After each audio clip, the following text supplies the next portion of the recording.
Hello, everybody. Welcome to Frame Trap. Today, I am joined by Mr. Kyle Bossman at the end there. Hello. Brandon Jones sitting right next to him. Hello. And I'm going to be hosting you through this. I am Ben Moore. It is October. It's Halloween. Yeah. People are playing spooky games. They're watching spooky movies. What are you doing? How are you contributing to the spooky cause? Man, I'm deep in review season. My gaming is definitely dictated by work. Yeah. 100%. So yeah, I'm not. I think near the end of the month, I'm gonna gotta do something drastic. See, that surprises me because you have talked about how you're very good at just like having Netflix on and just like watching random things as in the background. That changed with the new setup. I moved it from the garage into the living room, and such as the TVs are different and the inputs are different, and it's just kind of. So this is Milo's fault. I mean, yeah. Another thing to blame on Milo. I mean, yeah, I'm going to play that card as many times as I can during this conversation. Yeah, Breath of Fire is fun. Didn't play a lot of it, though, because, you know. Right. But, right. Yeah, he's definitely getting, he's got a pair of diapers that have bones on them. He's got skeletons. He's got real he's bones? He's got one yeah. little ones, though. Just he's got a onesie that has a monster on the front of it that we're particularly fond of. So he's got more dressed up than I have. So have you picked out your costume? We have, yeah. We're gonna do a fun thing. I say that not knowing if we're gonna have the time to put it together, but yeah, we had an idea. I mean, for Easy Allies, even. I mean, always, yeah. We do our Halloween stream, so I'll probably put something together. All right. I have I've had the thought of like, man, you really need to pick out your costume multiple times, and have browsed online, but have not committed to anything yet. I'm there with you, Ben. Yeah. It's like the clock's ticking, dude. We gotta commit. The trick is October's Amanda's birthday. Right in the middle of the month, and so it's like that's always my priority to make sure that's taken care of, and then it's like, okay, now that all right, now that I got that cleared away, can focus on costumes. So, I mean, maybe we can talk about this for a second. Okay. I think I have to do a video game character.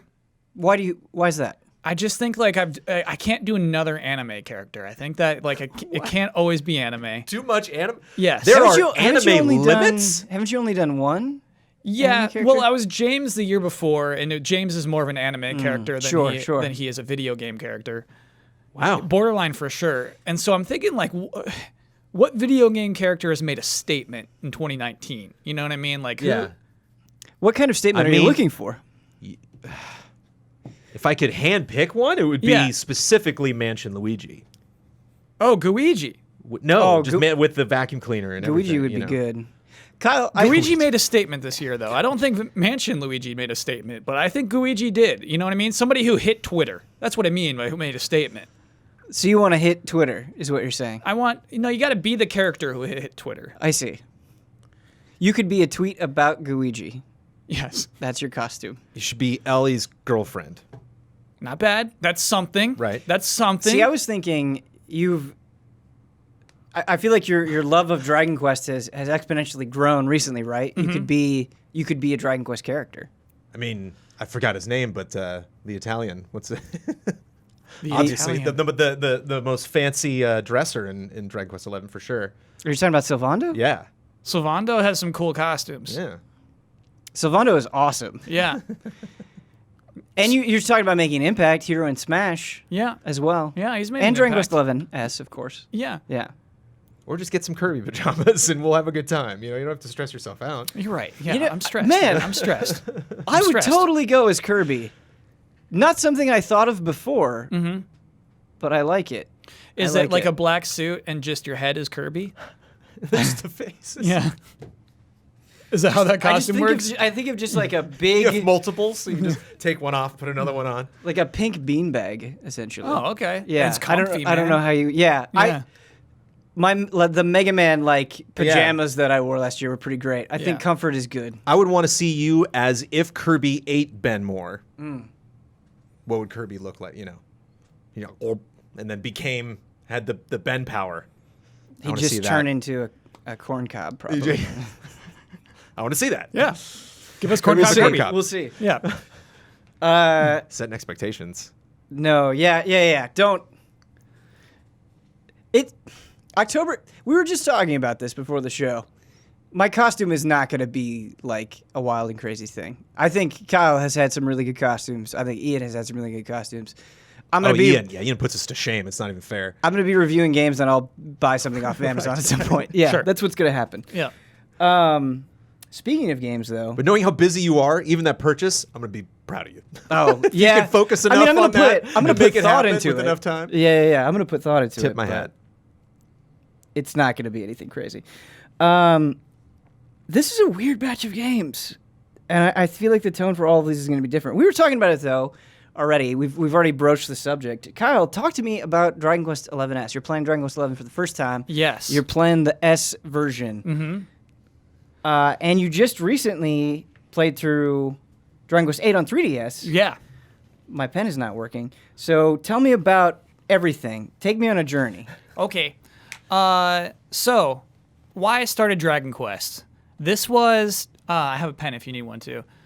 Check this out, dude. Aw. It's a space pen. It's like never not working. And Really? it just attaches to my wallet. Yeah, it's pretty sweet. Where did you get Challenge this? accepted. That is a Christmas gift. Pens. Because it in happens to me all the space. time where Yeah. you grab a pen and it's working just fine, Yeah. and then you like put Yeah. it in your pocket and you get it out, and when you need it, it just doesn't write. Yeah. Yeah, This that thing's my happens to me all the emergency time. backup pen. Yeah, it's pretty nice. That's nice. I Thank would you. say have two pens, but then they'd both break. So that's Yeah. fine. Not gonna fix Two it. pens is a good approach, though. Sometimes I was like shocked like I didn't have a regular old pen in my pocket right now, actually. I am normally a 2-pen person. That's my backup pen, and then I normally have another pen. I like the weight of this too. Oh, it's- I feel yeah. like when you pull it out, you kind of feel a little bit more professional. You do. It's not like Yeah. generic pen. This is a space pen, Yeah. as you put it. All right, Dragon Quest. So I got a flight. I'm going to Gamescom, right? Mm-hmm. Big old flight ahead of me. I got my 3DS. I'm looking through the 3DS eShop, and I narrow it down to 2 airplane games: Dragon Quest VIII and Monster Hunter Stories. Ooh. Yeah, Whoa. Nothing rang for me on stories. I don't remember that. it's more recent. I think it was just last year, maybe the year No, before. the year before. Yeah. It's a pretty recent 3DS game. Right. It is like an RPG version of Monster Hunter. Yeah, story-driven Monster Hunter with a completely different battle system. You ride monsters into battle and use them in combat. I probably saw a gameplay of this. Yeah. Yeah. There's So like a rock, props for- paper, scissors combat system. Props for rocking the 3DS. What's a? Didn't want to bring my Switch. I don't even know what my 3DS is. Yeah. Cool. I honestly love the 3DS still. Oh, yeah. Yeah. Landed on DQ8. I'm not sure what it was. There was just something about it. Landed on DQ8, and I think I wasn't way into it at first. So, talk to me about this early process. Yes. What were you looking for and not getting? Oh, so actually, I had played Dragon Quest VII before on 3DS as well. I think we talked about it on a past Frame Trap. Yeah, I kind of fell off it. Sure. The story just seemed like a chapter book where it just like, it's like, okay, and then we're here, and then this happens, and then we're here, and then this happens. Like, okay, all right, enough. This game starts off like that a little bit to me. Ben, I think the first time where I said, ooh, I love this game is I went into a pub, I walked upstairs, I walked out onto the balcony, and there was nothing on the balcony but a fine view of this little town. That was it. It was almost like the game itself was telling you to take a knee. This Yes. is like, here's the spot. Yes. This is where your knee slots in. Yeah. Yeah. And I found out that repeatedly. Just sometimes, a lot of times, Dragon Quest just says, here's a balcony. If you want to just look around here, take your time. And I love that about this game. It was something I appreciate a lot is its city design, is its environmental design. And it's just something I really respect is just the world that is created. Something that feels tangible. And another thing that I loved throughout 8, and I'm feeling this in 11 too, but maybe a little less so, is you know how I make fun of the maidens in A Link to the Past? It's just like, oh, here's some maidens. Go save the maidens. They don't live anywhere. They're I just, don't think I remember the specific criticism. But yeah, they're just maidens. They just, I'll totally remember it now, though. yeah, they don't have a home. They're just maidens. Just go save the maidens. You know what I mean? It's like, okay. Right. In Dragon Quest, you're going for those ancestors. You know, the living, what's the opposite of ancestor? The opposite Descendant? of ancestor. Descendant, yes, you're the living descendants of these ancestors, of these 8 sages or whatever. They all have a history within this world, and there's this natural traveling from town to town, chasing this path of this person who's hunting down the descendants of these ancestors, and all of them have this role in this town and have this history. You can read about the ancestors, you can figure out who this person, the descendant, is, and I just actually love the adventure that Dragon Quest sent me on. And I was just so impressed by that.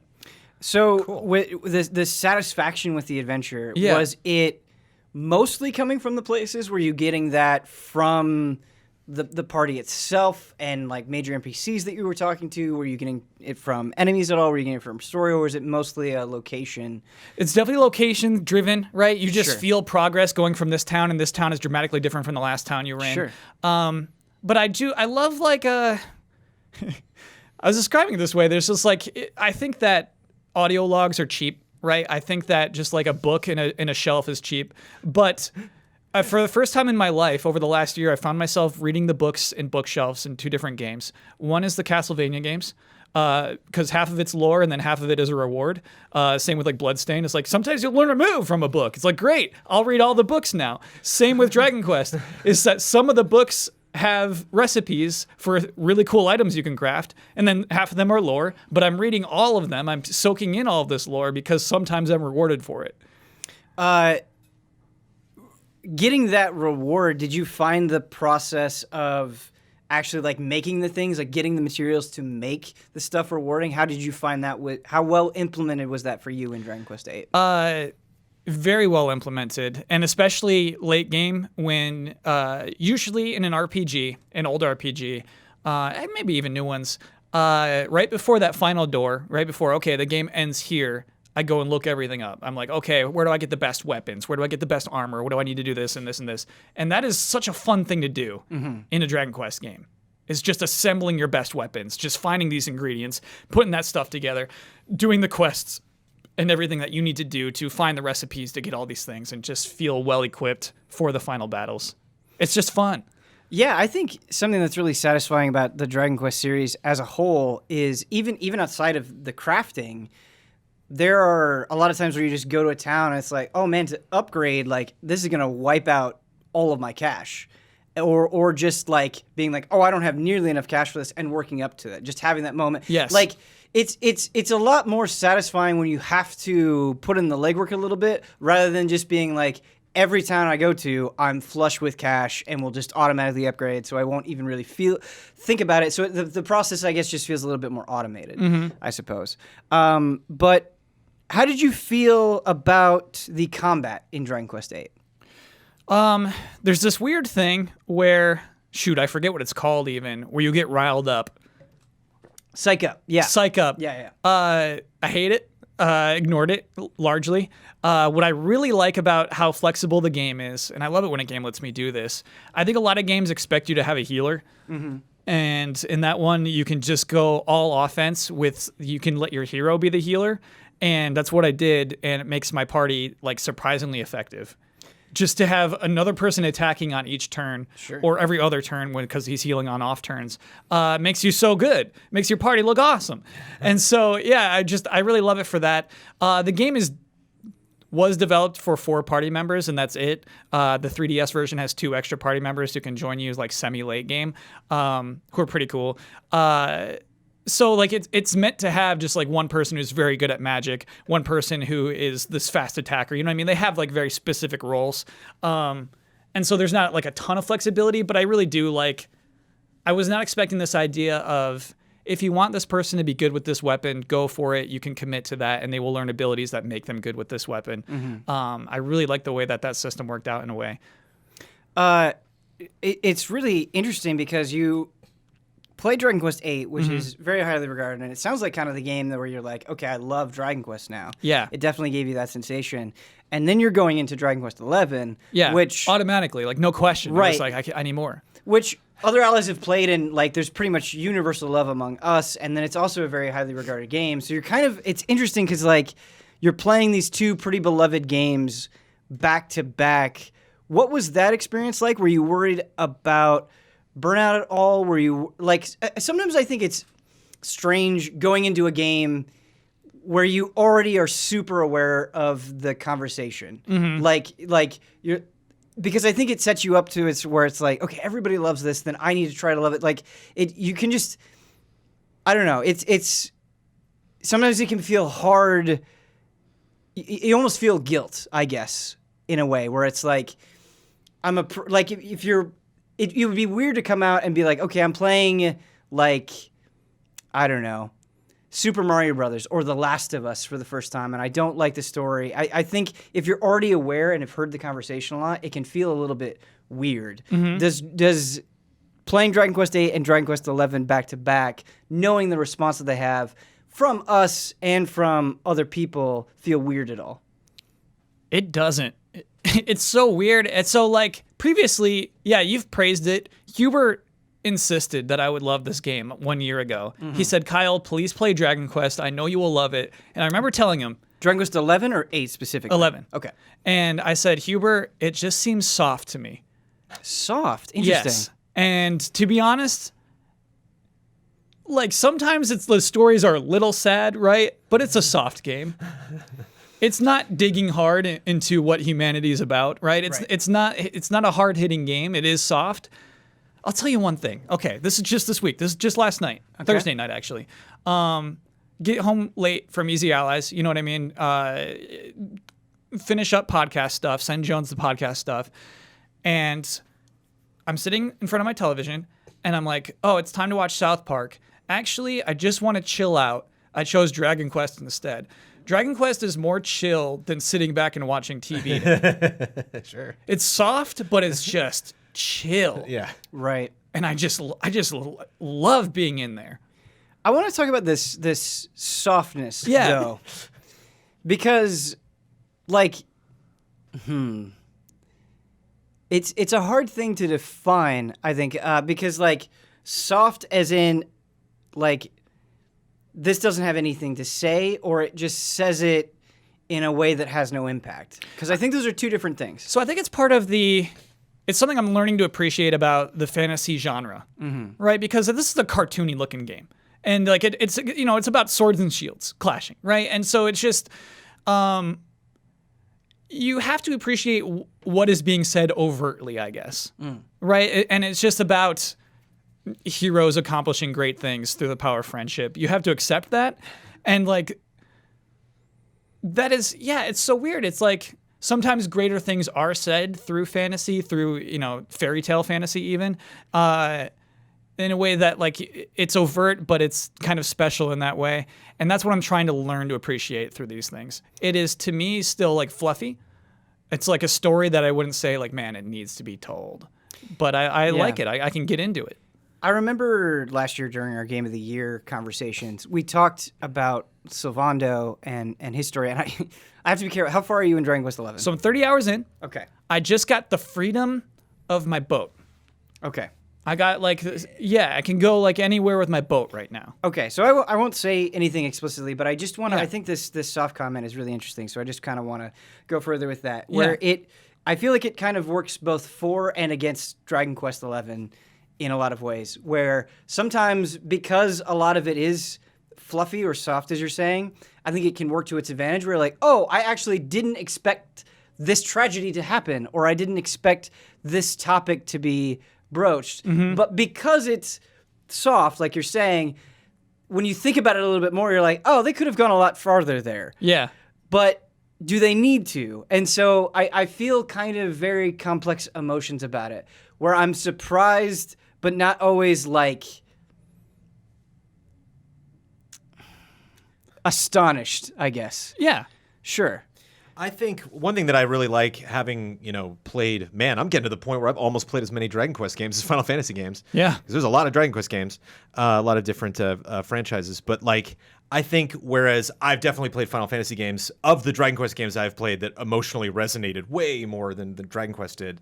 But something that I think Dragon Quest does a lot more than Final Fantasy is they set up the reality of their worlds.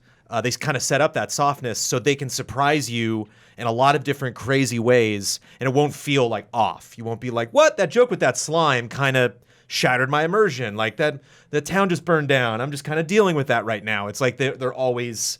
even like like seen very early on when they like encounter this dragon, like, oh no, and like have to get away from it. Like it does feel dangerous, but it also, there's a playful sense to it that I just think makes it approachable. I think that's like what I really liked. There was never a question of like whether I would be into Dragon Quest. It's just like, will I really have the time investment for 11 now? And then once I got in, it wasn't the story. It was mostly like exploration for me. I'm like, I just got to see this world. You get the boat, you can see things from a distance. You get up in the air. Now I can look, what's that thing? I want to get into that, town. I couldn't stop seeing that world. But I kind of get what you're saying. But I think the approachability I think is one thing also that works for Dragon Quest's in its favor. Right. And something like Builders, just that aesthetic is pleasing. Right. It's weird, Kyle, because I guess I kind of think of like Dragon Ball and just the Akira Toriyama art, where that's something that I often have felt about Dragon Ball, where a lot of times, especially now, I think Dragon Ball can feel very fluffy, but then I have moments where it surprises me.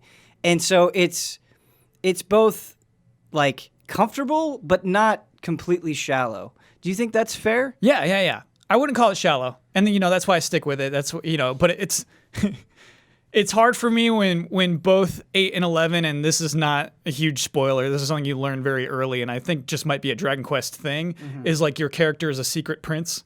You know what I mean? It's like, okay, all right, so I'm a secret prince. It's like, isn't that wonderful? It's like, no, like he can just be a guy. That's okay. Right.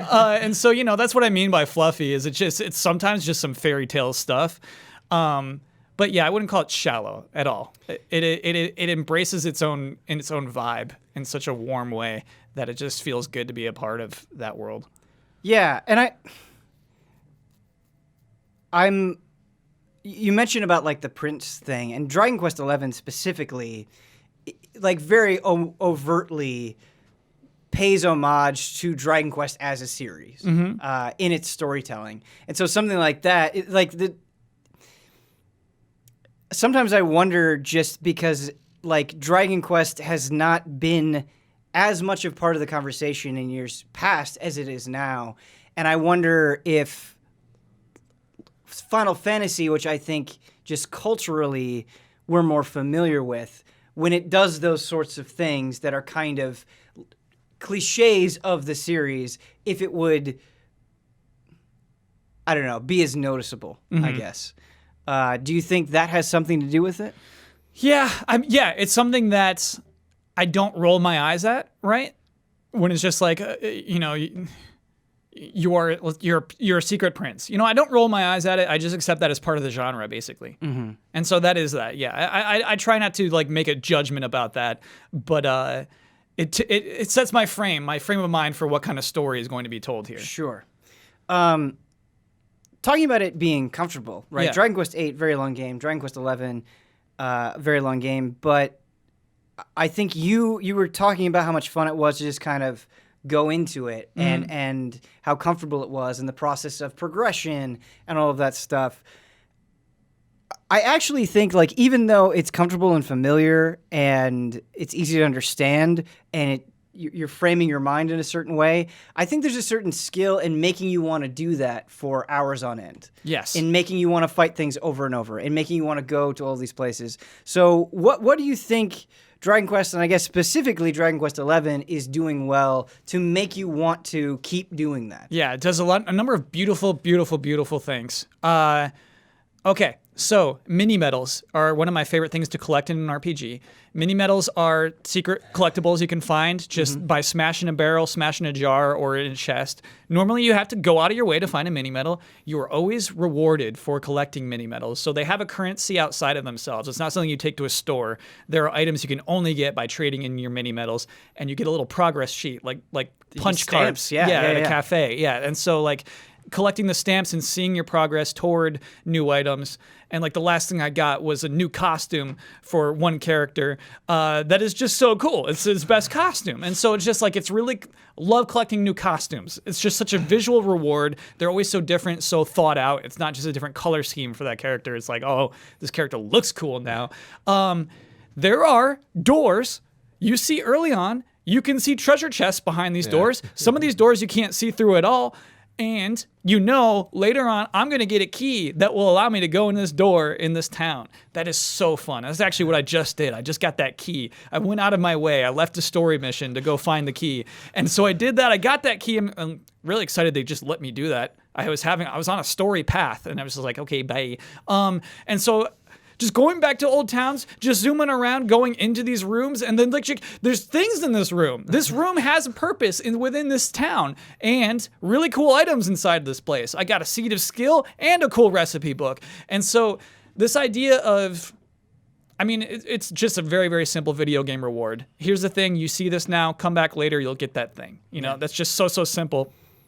They have the simplest implementation of it, of an actual key to an actual locked door, but sometimes that just works. Sometimes simple in video games just works, and I think that happens a lot with this game. Yeah, I absolutely think you're onto something. I think a lot of it comes down to presentation, because I think, like, you're talking about the mini medals, and I could see it being presented in a way where it's just like, hey, you've gotten 30 mini medals, we're going to put this thing in your bag.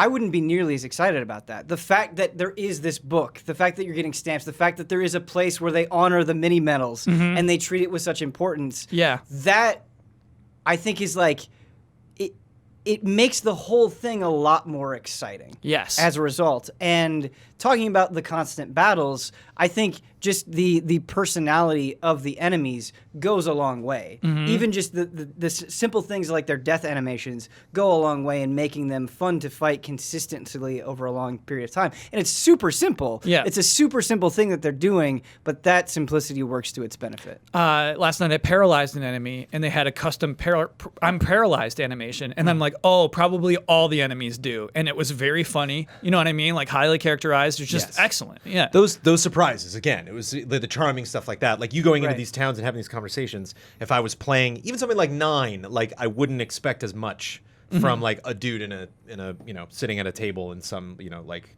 I think of specifically the very like Venice themed with all the canals, like that. I don't know if you've Gondolia. Yeah. Just like there's just a lot of fun characters, a lot of fun conversations. That was just the different levels on the other side of the river. Like, it was a very fun town to explore. In particular, in this town, there's a guy who's willing to sell you a costume that is very expensive, and then you go talk to his brother. It's like, what? My brother is selling you for? I'll sell it to you for 9,000 gold. And then you go back to his brother, and then they're beating each other. They're haggling this price down to something that's like extremely reasonable. I just love that. The NPCs are great. Yeah. And another thing I think is really important if you're like studying RPG design is how well the towns speak of each other. So everything is seeded, you know what I mean? Like, I heard in Octagonia that there's this thing going on, and you hear that like 2 towns earlier. And so that you have built this expectation, not of just, you know, like later on in the story I'll do this, but there's this world. It's an interconnected world. It does feel like a planet. I really love that. And back-referencing towns. And so, you know, like, oh, I have a sister in Gondolia. She said, like, some guy was just there. It's like, that stuff is such good world building. And it makes talking to random NPCs rewarding. And I just really like that. Specifically with this version of the game, there are a bunch of new things in it. Yeah. You've got an orchestral soundtrack. You've got... Which I find myself listening to. As somebody who typically listens to podcasts, Yeah. when I said Thursday night, I'm just need to chill out. Yeah. No podcast, no TV. Just listening to Dragon Quest. No podcast. Really? Yeah. No TV. Is There's that no greater compliment. because there's so many things I feel like where you're like, okay, I'm gonna put on a podcast to accompany this game. Yeah. So does that speak, in your opinion, to the quality of the music in Dragon Quest XI? It's pretty cool. It's fully orchestrated. It Sure. it does feel nice. It feels like Mario Odyssey. You know what I mean? It's just like, ooh. Yeah, I find myself with Dragon Quest music alternating between this is really nice and capturing the mood, and almost like soft is such an interesting word where I'm like, it's kind of perfectly accompanying that. And then sometimes it's too much. Sometimes it's just like, all right, like, I don't want to be at the carnival anymore. Yeah. Like a serious thing is happening. It's like, right. It's like, okay, Right. Ben? Yes. Yes. Yeah, You're yeah. 100% right about that. So yes.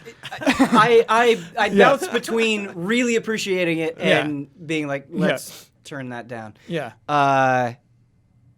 But yeah, sorry. The other things, the 2D mode, which I've played a little bit of the Dragon Quest XI S demo, which does not have the 2D mode, and that's the thing that I'm actually most curious about. Yeah. Have you tried that at all? So there's, I forget the word called, like TikTokians or something. There's the creatures, the invisible ghosts. Oh, right. Yeah. They have a town you can go visit, and inside of this town, it's really, really cool. You can visit places from every single old Dragon Quest game. Can you, do you get access to this thing pretty immediately, and can you go to all of the previous Dragon Quest locations immediately? No. So it happens right after the demo. So like I got to the end of the demo, had my save, bought the game, loaded in, and like it's like right there immediately afterward. So it's like something they save right for when you buy the game. It's really cool in that. So I thought it'd be kind of cheap, and it kind of is. But this is all 2D mode. When you do this thing, you cannot do it in 3D mode, and so this is like my extent of playing in 2D. You have to like talk to the little goobers, and they'll give you a password, and then that gives you access to a portion of one of the past games. And so I think there's 25 in total. When you go into one, there's either a little story mission where you just go and like beat a guy who's like messing up one of the old chapters of a Dragon Quest game. It's really cool. Or they're like, hey, we have a problem here that can only be solved by this thing that isn't here. And so you have to go to another old Dragon Quest game where that item is like frequent, and you pick up that thing and you bring it back to this other Dragon Quest game, and it solves a problem. And that's just like the cutest thing. That is really cute. Yeah. How long do these little chapters take, and is there meaningful rewards for doing them? There is meaningful rewards. Like I got a sword early, like a good sword, like earlier than I should have had that sword for doing one of these, but sometimes it's not great. But they're short. They're very, very short. You know, they're like 5 to 20 minutes each. And so I don't like the 2D mode. There's no way I'd play the whole game in this mode. I just love walking into a town and rotating the camera around. Like I would never give that up ever. But I like this as a tiny little excursion that I take before I like have to go to bed. You know what I mean? I'll do one little TikTok mission. Right. I know that this is probably a difficult question for you to answer. Yeah. Having like this is being your first time with Dragon Quest XI, but given what you're aware of as far as the new features, do you think that it's worth it going through again if you've already played Dragon Quest XI? Like, is it worth the time and money for this version specifically? Probably not. Probably not. Yeah, probably not. I don't typically replay through RPGs. It'd be really, really hard for me to have played this last year on PS4 and then hop in again. I mean, Jones is right there. You know what I mean? I can't tell Jones to do it. I can't recommend it. Right. This is a once-in-a-lifetime event for me. Yeah. Playing Yeah, Dragon yeah, Quest yeah. 11. Like, Yeah. I don't even know if 10, 20 years from now, if I'll go back, I would probably just much rather play another Dragon Quest game if I have, don't have a lot of experience. Yeah. I get what you're saying, and I totally sympathize with Brad, who was like, man, I really love that game. I just can't do it again right now. I think that is a totally fair sentiment. But I also think that Dragon Quest XI is an excellent enough game that, like, and this is just me speaking, it's the kind of thing where you're like, when that itch comes, I want it to be there. Yeah. And the Switch is a perfect platform for that kind of rekindling, I think. Yeah. It's immediately in my top 20. Like, haven't finished all it yet. time. Yeah. It could break top 10. It could break top 5. It's the best game I've played this year. Kyle, Wait, role-playing game or like top 20 Video games? Video games, man. I really want to talk to you Yeah. after you see the end. Okay. Because that, in my opinion, that's some of the best stuff. Sure. A lot is Yeah. riding on it for sure. Yeah. Jones, I love this video game. Oh, no, I'm just excited. Yeah. I'm surprised. That's awesome. Yeah. Is it fair to say that you It's a like soft 11 game, but more it's top than 5 potentially, it's Yeah. cool. you like 11 more than 8 at the moment? Yes. Okay. It's when I'm like feeling these vibes, when I'm in these towns, when Yeah. I'm like cross-talking to NPCs, when I'm like collecting cool weapons and things like that and changing my costumes, my first thought was, man, this is the game I wished Kingdom Hearts 3 was. Okay. What do you mean by that? There's just so many details. There's so much care into the worlds, and you just have that excitement of a new world and trudging along and uncovering things. Whereas in Kingdom Hearts 3, I didn't feel that depth. It was almost there when I was going for the final weapon, the ultimate weapon at the end of the game, where you had to go and do the missions for these. I forget what they were, like the desert creatures. That was like fun, kind of fun in that way, but it's just like this just feels like such an adventure. It feels like such a video game. And that's where that love comes in. That's where it's just like it's a potential for a top 5 or top 10er. Just because I just love like walking through this desert. I love walking by this thing I know will mean something later on in the game. And I wink at it and I say, I'll see you in a few hours. I'll see you in 2030. But I know you mean something. And then the game does reward you for that. It says, "Come on back to the statue. Come on back." You were right. We're back here now. This was important for our story, and I just applaud. Just thank you for meaning something. Something that I think people rightly criticize about the genre is it is often too long. Sure. Where it'll have good aspects, but there's this sense that they don't make a game that is as long as those aspects can handle, basically. Yeah. I really like a lot about Octopath Traveler. I think Octopath Traveler is way too long for the strengths of that game. Sure. Yeah. Even Persona 5, which is a game I adore, when people are like, hey, this game is too long,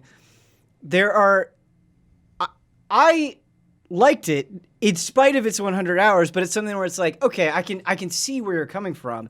And I think, Kyle, to wrap this all around, what you were saying about the care that they put in the towns, it makes it so Dragon Quest XI doesn't feel too long, where it really feels like I am going to a new place that feels completely different, that has a different sort of problem.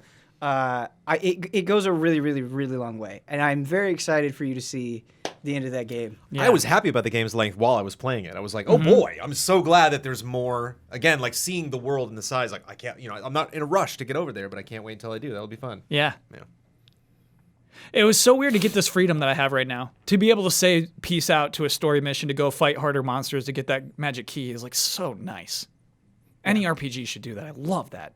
I guess that's another question to ask. Is Dragon Quest XI is a pretty unless you're doing the settings, you're specifically doing the settings that you can set up at the beginning of the game. I think it's a pretty easy game. Yeah. Is that true in your experience, and is that of a concern to you at all? For me, it's like this perfect difficulty where my people will die, they'll get KO'd, right? And then a silly thing about Dragon Quest that I've learned to love. The first thing is like, oh, my revive spell only works 50% of the time, and there's no Phoenix Downs. Yeah. It's like, yeah, man, that's just how I'm balanced. And so I actually love that. So you have a revive spell that only works half the time. And so if enemies are killing my party members, I'm good. It's like, okay, you are the right difficulty. There are items that revive, but they're not as common as a Phoenix Down. You can't go to a store and buy them. Yeah. Sure. It also adds that extra when it is that good 50%. It's like, yeah. And eventually you get spells that are 100%, right? But at this point, 30 hours into the game, that's where I'm at. And so, I don't want to get a game over. You know what I mean? And so, like, I think it's the right difficulty. In 8, I think there were 3 bosses that killed me. And so, like, it's kind of that. Like, I'm cool with that. Right. If there are 3 bosses who kill me in 11, I'm appreciative of this. Right. I think I'm kind of in agreement with you. There are times where, depending on the game, I can really enjoy it, but it's less important about difficulty, I guess, and more of just like I want it to actually feel like a fight, even if that sensation is a little bit of an illusion. And I think that's kind of what you're saying with Dragon Quest XI, where it's not like you're getting through these fights at 100% health. Like, people are going down, you're making decisions, you're thinking about it. There's some tension that the battle is introducing, but it is not like a brick wall where you're like, okay, I got to stop here and like spend a bunch of time just to overcome this obstacle. It's not, you're not trudging through it, I guess, is what it sounds like you're saying. And I totally see where you're coming from with that. All right. Let's go in a completely opposite direction. Let's go, I think, about as far away from Dragon Quest XI as you can possibly go, and that is Ghost Recon Breakpoint. Oh. Yeah! Soft. This game is soft, really? It's very bland. Very, very bland video game. This is a tough nut to crack, man. From my position, my job, like how I usually talk about games and review some other games and play other games and stream some games, to kind of like create a conversation about this game and try to figure this out. How I feel about this game on Frame Trap was like a question I was constantly asking myself, because this is a game I will finish 100%. I'm going to see every last inch of this map. I played this game with a gigantic smile on my face, and this game is very problematic. This is a game that I would caution people, even people who liked Wildlands. Even people who are like, no, I know I'm going to like this game. It's like, you say that. But this game makes it hard. This game is a game I like. I talked about it this way with Kyle, and I'm going to frame it this way before I start talking about it, where it's like, it made me realize that when I value a game, there are actually 3 columns. I thought there were just 2, where it's like the good stuff and the bad stuff. And that third column is just my stuff. And how I feel about Breakpoint is I look at it where I'm like, ooh, the good stuff's pretty slim. The bad stuff, there's a big column. But hey, my stuff is filled to the brim. Well, I guess I'm beating this. I guess I'm going to get to the end credits. All of my boxes are checked. All of that just dumb stuff that I like narratively, gameplay-wise, classic dopamine Huber-wise. Okay, so correct me if I'm wrong on this. And we talk a lot with this company about swimming in sevens. But to me, where a lot of the swimming in sevens sentiment comes from is this game has a lot of problems, but it has this thing that you can't quite get anywhere else. There's some like shining thing in the darkness, whereas a lot of what I see from the outside, and I played the beta for Breakpoint, I haven't played the full release, but my impression from playing it and reading it and watching it is like what it is offering, you can get plenty of other places better than what Breakpoint is offering. A lot, not all of it. Sure. I think there is a stealth aspect to it that you don't get in everything else. But Sure, I think kind of its world design and kind of the progression that it has is imitated elsewhere, and it sounds like better than what Breakpoint is offering. So the boxes that are being ticked, why stick with this one when there are other things? For me, a lot. It's kind of like the best of both worlds, where it reminds me. It kind of has like the goofiness, and certainly with the multiplayer, the co-op, which I haven't really dabbled in. When you bring other players into it, then it's just like it becomes a party. That's like a whole different kind of game. But to me, it's the scale, like the actual, like, there are stealth moments that remind me in Division 2, but like I can't fly a helicopter in Division 2. Like there are moments of the shooting and weapon acquisition that like remind me of something like Borderlands or even something like Destiny. But again, just the way I can just kind of attack this world. And I do think open world stealth is rare. That is something that like I am not playing something like this where I'm going to go to an area just to scope it out and just to check it and identify what I'm powerful against versus one thing or another. Kind of choose like to how I'm going to tackle that and whether I just parachute in or I'm just going to drive a vehicle in or and so just that freedom to me fits the story enough and fits the world enough that I can actually immerse myself in it. But it's like I'm doing so much work to make that happen that I think that's kind of one of the main issues, especially in relation to Wildlands. And I think that's kind of like one of my major critiques is having played Wildlands and played this. It's like it's very clear the differences between these games, and I'm surprised. So this work that you're the having sequel we ended up getting. To put into enjoy it, what are you referring to? What is making this a struggle? It's just a super dull grind. There's just not a lot. Not a lot to the game. Not a lot to the world. Not a lot to the map. Not a lot to the story. Not a lot. There's a lot there, but it's like you were talking about with the medals, where you're like, oh, cool, that's neat that I did that. Like, that to me, that's just kind of covering the map. Like, there's been no quests so far where I was like, oof, that shook things up. There's been no character reveal that's really been memorable. It's just kind of like, man, I just really like sniper rifles, I guess. Like, I just really like. To me, and this, again, sorry, I'm kind of going on a tangent. It's not really a response to what you were saying. But to me, it reminds me of GoldenEye in a weird way, because I remember like one of the reasons I was so obsessed with GoldenEye was this power fantasy of being spy. I'd never played a shooter before where I would finish a level and no one knew I was there. I literally killed everybody, and all of those kills were unexpected. And this was before Hitman, and I was like, wow, that was a really fun. I really got in the head of Bond, like being this agent and having all these gadgets. And so having this kind of like power fantasy of like Rambo First Blood, where like I'm dropped in, they thought I was dead, but like I keep pissing them off. I keep like, it like reminds me of Batman, where like I'll come up on a group of guys and they're like, or Arkham Knight specifically, where they're like, oh, did you hear about those guys in the helicopter crash? Like, yeah, I'll take those guys on. And like, boop, that's like right when I like shoot the guy in the head and like, his friends freak out. And then I'm just like, shoot that guy in the kneecap and interrogate him. And like, just keep waiting. I've done that about 87 times. And it just is as fun the first time as with the last time, because the mechanics are so solid, because Ghost Recon's been around for a long time, because they kind of knew what laurels to rest on. I just see there's just a lot of laurel resting going on in this game. Is there especially like compared to Wildlands. Is there like a sniper rifle you're looking forward to building or acquiring? And that's a big difference between this one and the last game is you really do fall in love with one weapon in Ghost Recon and in previous games, and in this one it's just like Borderlands a lot. It was weird cutting the Borderlands review, and it's like, oh yeah, that's kind of the same grind that I'm on. Not as goofy. I'm not like chucking icicles out and stuff, but you keep getting new items like at a hilarious rate, just you're constantly swapping stuff out. I think a shotgun was the first time I'm like, it doesn't really fit my play style. I'm just automatically drop that.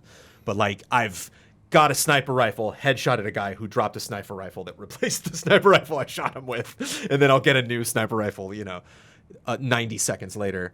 But that also kind of has a dopamine effect, and so it's I'm playing the game to not despite myself, but despite it, I guess, just kind of knowing like how that there's not a lot going on. And I'm curious what you have to say, but like there are specific stuff from Wildlands that I could just like go through a list of checking off that they just like didn't do this time around. And I don't know if that was because they were rushing it or they just realized they weren't, Wildlands just sold so incredibly that they're like, do we need a story, really? Do we need you to care that much about stuff that's going on? And like, I'm curious, CMPD, I don't know. I don't know if that's really going to be a big deal.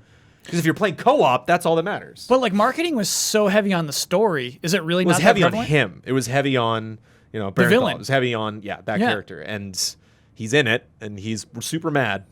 Like there's just not the world. I mean, I can get into that.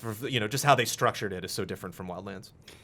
I walked away from the beta, I think, curious and a little bit frustrated. And I had, there are moments when I was playing the beta where it definitely worked, where I was like, man, this is cool how slow I have to take this, or how, easily I can be spotted by something overhead. Yeah. And just the process, I think, in a lot of games, I think Hitman does it brilliantly, but just to make a comparison, I love scoping out an area and then just systematically trying to deconstruct it and being like, okay, how am I going to do this? But I guess with Breakpoint, the concern that I have, and you've played a lot more of it than I have, and a critique that I have heard from reviewers is that can be good, but the rest of the game doesn't support it very well. And I had that sense, and I've had that sense, I feel like, with other Ubisoft games as well, where it's like, this is a good thing, but I don't know if deconstructing similar bases throughout an entire game is going to remain interesting. Right. It's just kind of this template that is copy and pasted again and again and again and again. And is the challenge really there? Is the AI really there in a way to make it interesting? And again, to go back to that comparison to Hitman, what makes it so fascinating is how wildly different one mission can be from the next. It's a completely different scenario, and you have completely different things to worry about. And so I guess it just comes down to the repetition and how much support there is there, how much variance is there. Some of the good things, like you were saying, the AI isn't, super smart. I'm playing on normal. I have not cranked up the difficulty. I know Huber is playing, I think by default, Huber is always at any good, given moment playing a game on a harder difficulty than me. But, but I don't need that kind of challenge. To me, again, it's the being seen or not seen. That's the whole challenge rests on that. So that doesn't, really factor in, or as far as I know, doesn't factor in to the difficulty. But dudes will hound you. It's kind of fun. If I, I played enough open world games, in Just Cause 4, if I drive by, if there are troops that know me, I got to literally do one turn around a corner and they completely forget about me. And guys will follow you, guys will drive faster, guys on foot will hound you, they'll yell at other people. There's one particular drone that flies over that it is Christmas all of a sudden. Just oh, well, I guess I'm dead. I kind of give up at this point because, death isn't that, detrimental if you've taken the time to explore and you find these camping points that you can respawn at close by. But there is just I finally got to the point where I'm going after really big tanks, and these things get pissed, and I'm playing with headphones on because I got the kid, and so the drones, the sound design is awesome, and it's done in a cool open world way because it's oh, it's clearly over there, it's clearly behind me, and so I'm just gonna like hiding and like putting leaves over me. Like I do enjoy that in a silly way, just because of how you're always on. Like you play something like Assassin's Creed or Hitman. Like now that I'm in the mission, I know what I'm doing, and then I know I'm going to be safe when I move out. Whereas like there's always that threat. You're always, to a fault, where like the villages and the towns and the places where NPCs are hanging out are like super boring. But when you actually like get out into the world, like I definitely feel that threat. I've definitely been in a truck and drone by guys, and like one of those shotgun blasts did a lot of damage. Like actually, like whereas usually in a Just Cause 4 or like even a Mercenaries 2 last gen, I'd be like la di da di da. I don't, It's mostly the destruction that I'm after. Where like this game does have bite. And I've even talking to Sean Clinton, my trainer, he's like, I cranked that difficulty. He's like, 2 shots, I'm out. He's like, and that's why some people that pace kills them. I see a lot of people that made it like 1 to 3 to 5 hours. Then they're like, I am done. Like I'm just waiting for that other thing. And Wildlands did those other things. And it's so weird that this game is so obvious, the stuff that they just didn't. Like you were saying, you're like, what does the game do? Or what is it not doing well enough to keep my interest the whole time? It's not doing those things. It just was like, forget it. Huge things. One, the last game was in Bolivia, and it was a beautiful map, and it had a beautiful flair, like the accents and the people. When you would just hear dialogue when people are living their lives, you like go into a town and you like kind of maybe spook people. You're like, I'm sorry, I'm just gonna grab this item and then I'm out. And there was a radio station. There was like a DJ that was like kind of involved with the cartel, but not really. And like he would interview people, and man, those interviews got repetitive, but they were still there, and like. And there was such a clear structure with this cartel where you would have like, this guy's the head of the cartel. Here are all of the closest people to him. Some he'd been working with forever. Some are actual family. And all of these people will wind up dead or having betrayed him. Like that is how this is all going to go down. And then branching off of those people are like a dozen other people that is like the guy who's really good at science, the guy who's really good at tech, the guy who's really good at, security, the crazy hunter guy. And it was so much fun, like tracking these people down. None of that is in this game at all. Not even like a bad version of it. It's gone. There's like kind of a conspiracy theory list where you can like talk to NPCs that are all in one location, or like are just at one spot and are just like, yeah, I'm a scientist. It's like, that's it, full stop, scientist. And you're like, okay, like, and you go find some scientist things, and I'm like, cool. So getting into that base fulfills so many stealth open world wet dreams I can't even tell you. But the reason I'm there, it's just I don't care at all. To the point where what I started doing after like 2 or 3 hours was just Breath of the Wilding it. Was just like, I'm just going to take my assault rifle and my sniper rifle and steal, motorcycles whenever I can and go piss off all these soldiers. And like, that's been good enough for me. But so weird to have all of this other stuff. And like, we don't, like some exec came into the dev and was like, stop. They're like, oh, I was just writing a cool, like, there's no need. They'll buy it anyway.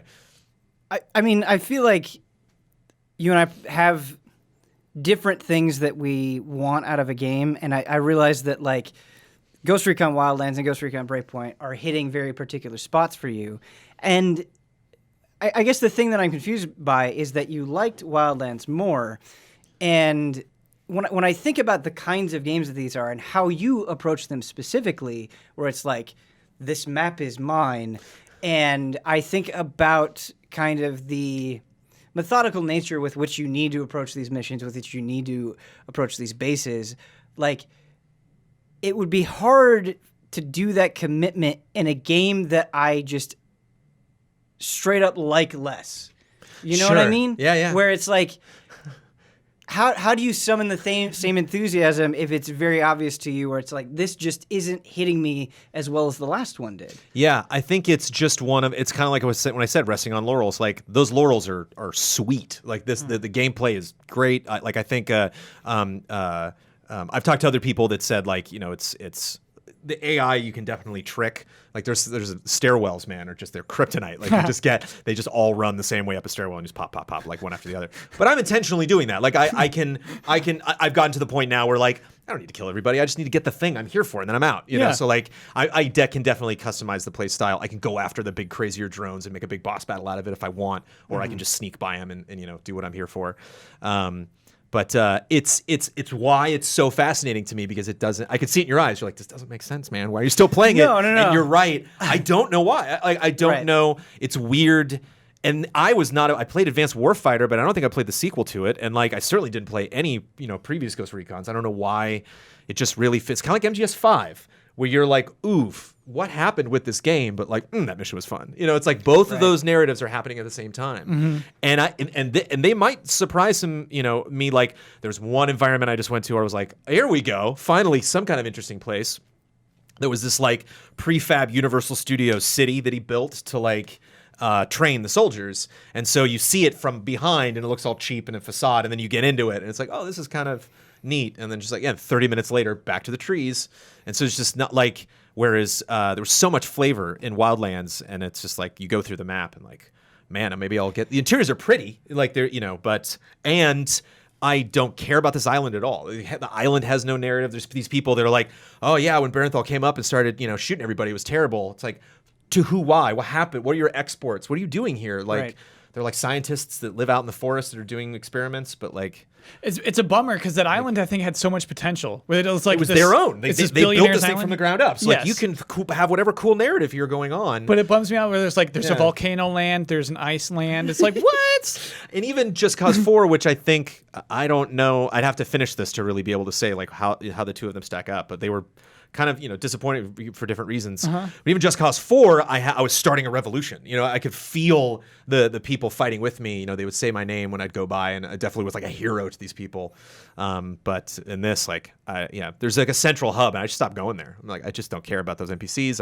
I'm not interested in doing the quests. And man, if I bump into your quest in the open world, sure, I'll do it. But like, I'm not interested. I'm not curious about where that thread's gonna go, or curious like digging into this character more or whatever. I think a lot of my apprehension is coming from myself, because I think Ubisoft and that type of structure is easy to be cynical about, and I think the reason it gets confusing is because I think that cynicism can be justified. I've definitely had experiences where, like, Assassin's Creed is a very good example.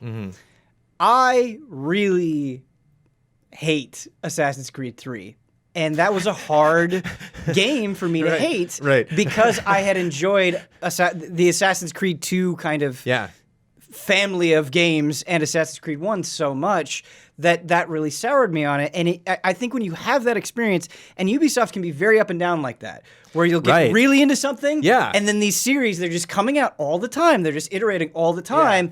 And then you have that bad experience, and I think it's easy to be a little bit bitter about it, where you're like, they've lost it, they're just doing the same thing, like all of these thoughts, right? That are being echoed in a lot of places. What's weird about Ubisoft is I play Ubisoft games like crack. I just, I really, really love. They're getting to a point because they have such a commitment, obviously, to open world games, and that's like my favorite genre. Yeah. But like, Assassin's Creed Odyssey was one of my favorite Assassin's Creed games, and having just played Black Flag, I didn't finish it, but I played a good portion of it, and did my full playthrough since EZA started of Brotherhood, and those were like my other two favorites, and I'm like, wow, Odyssey's up there.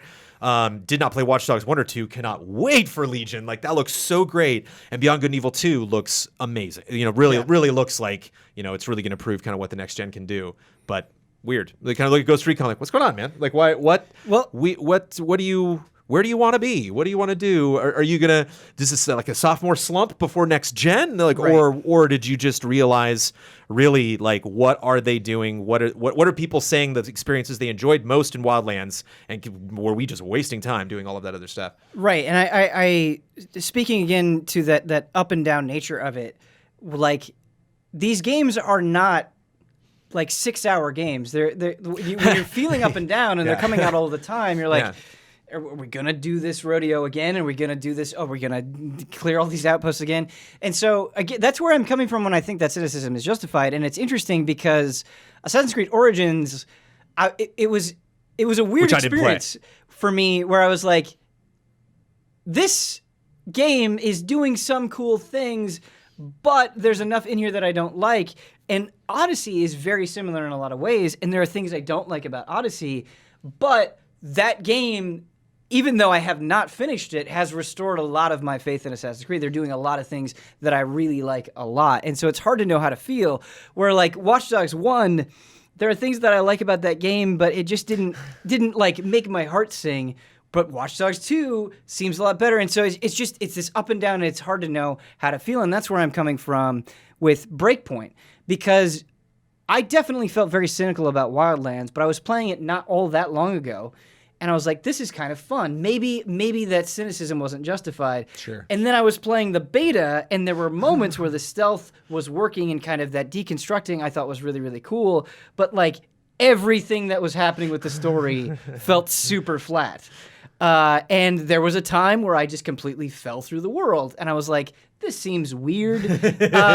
And so, yeah, it's a hard thing to know how to feel. And I think when there are so many different things competing for your attention, and you're going to be spending so much time with it, if you want to get through it, or even really just to understand it, you want to make sure that investment is worth it. Like writing the Just Cause 4 review script, and I get to the part of the story, and I'm like writing 2 paragraphs on story, and it's like, what am I doing? You know, like, what am I doing? You know, like, I do though. I care about him. It's like I think he was fun. Like in 2, in 1, it was like no, viva la revolucion. You're like too serious, and then 2 was like, you got it, and then 3 was like, oh, you're slipping, and 4 was like, whoa, like, but 2, you had it. The comedy was there. The personality, all the dialogue, everything he said was funny, and you had it, you know. And so it's strange.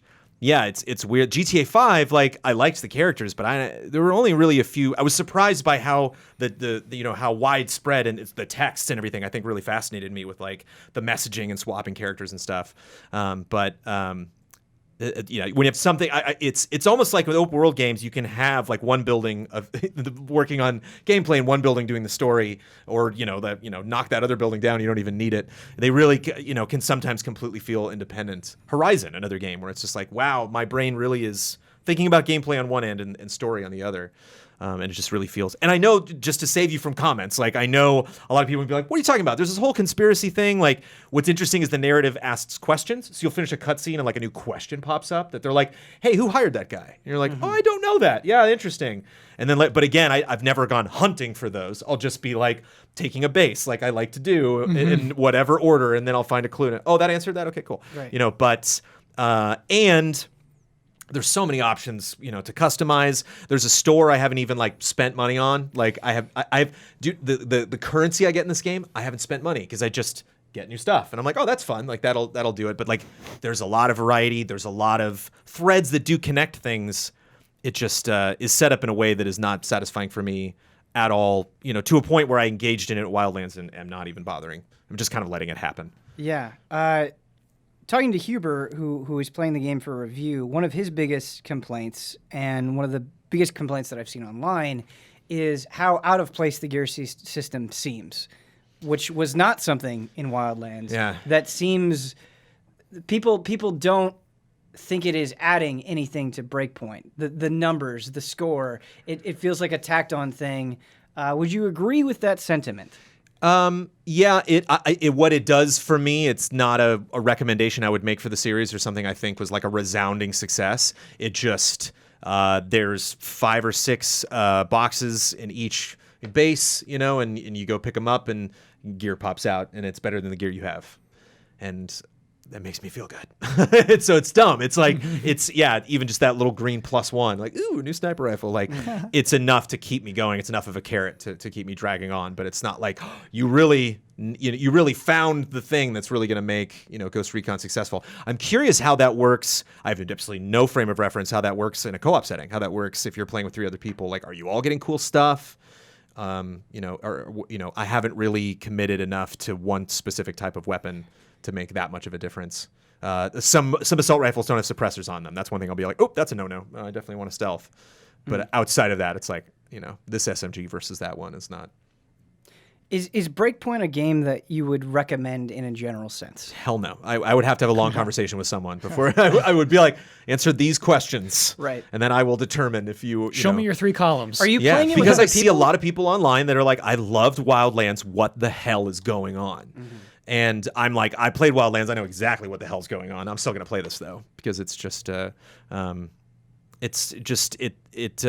it's so tight, like MGS5 was. There was just something about where the helicopter lands and you get out and you go prone and crawl. It just, damn, here I am again. And in MGS5, it's like it's even worse because in Breakpoint, I hit a thing and I'm gone. I'm never going back there again. Maybe the story will send me back there, but I have, that area was dark gray. Now it is light gray. I am out. And MGS5, it's like I've been here 8 times to this building. But I know all the best routes to go through. I know, that guy's up top. I know where the ladder is to get to him.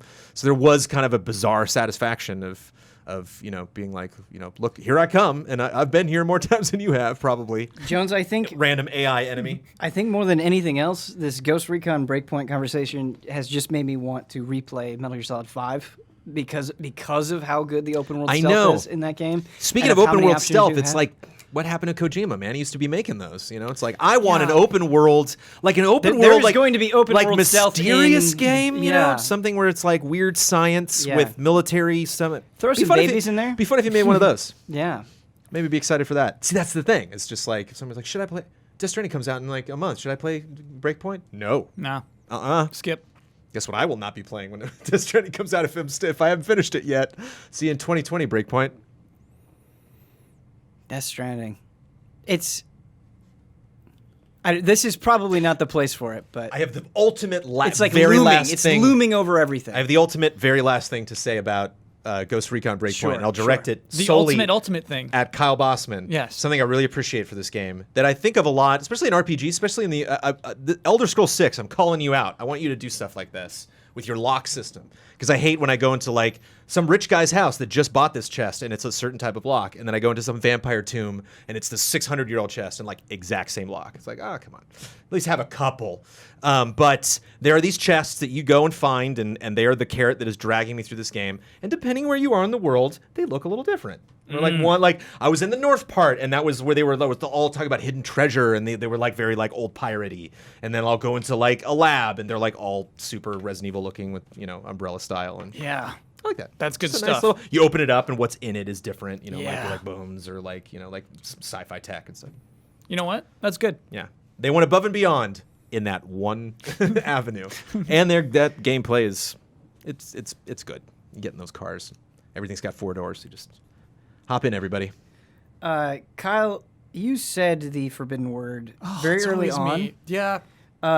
And that the demons were so incensed by it that they didn't want to trigger it right away. They've been stewing this entire. When is he gonna be done talking And about so Breakpoint? the punishment is actually pretty severe. Oh.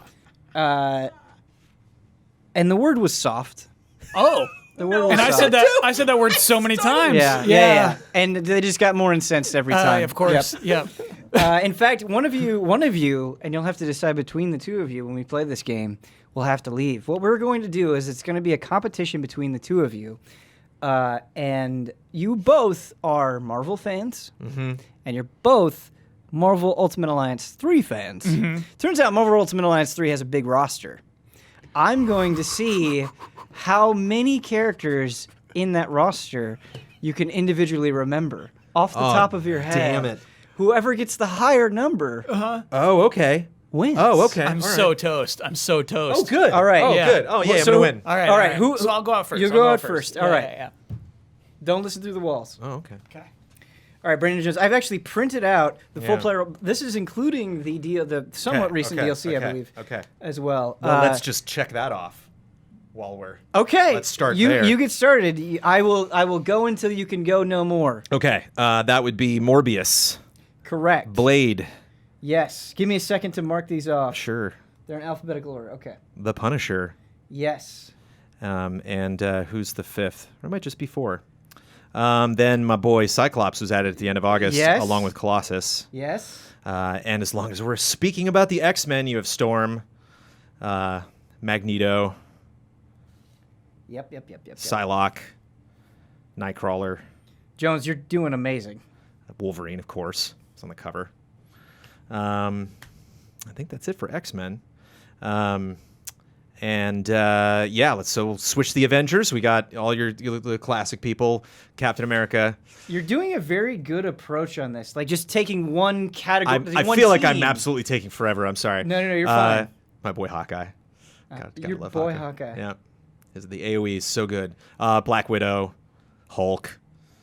No Vision, sadly. Amazing. No You Vision. would think he'd be in there. Yeah, you don't. Unfortunately, you don't get a point for that. You got all the Guardians. You got Star-Lord, Gamora.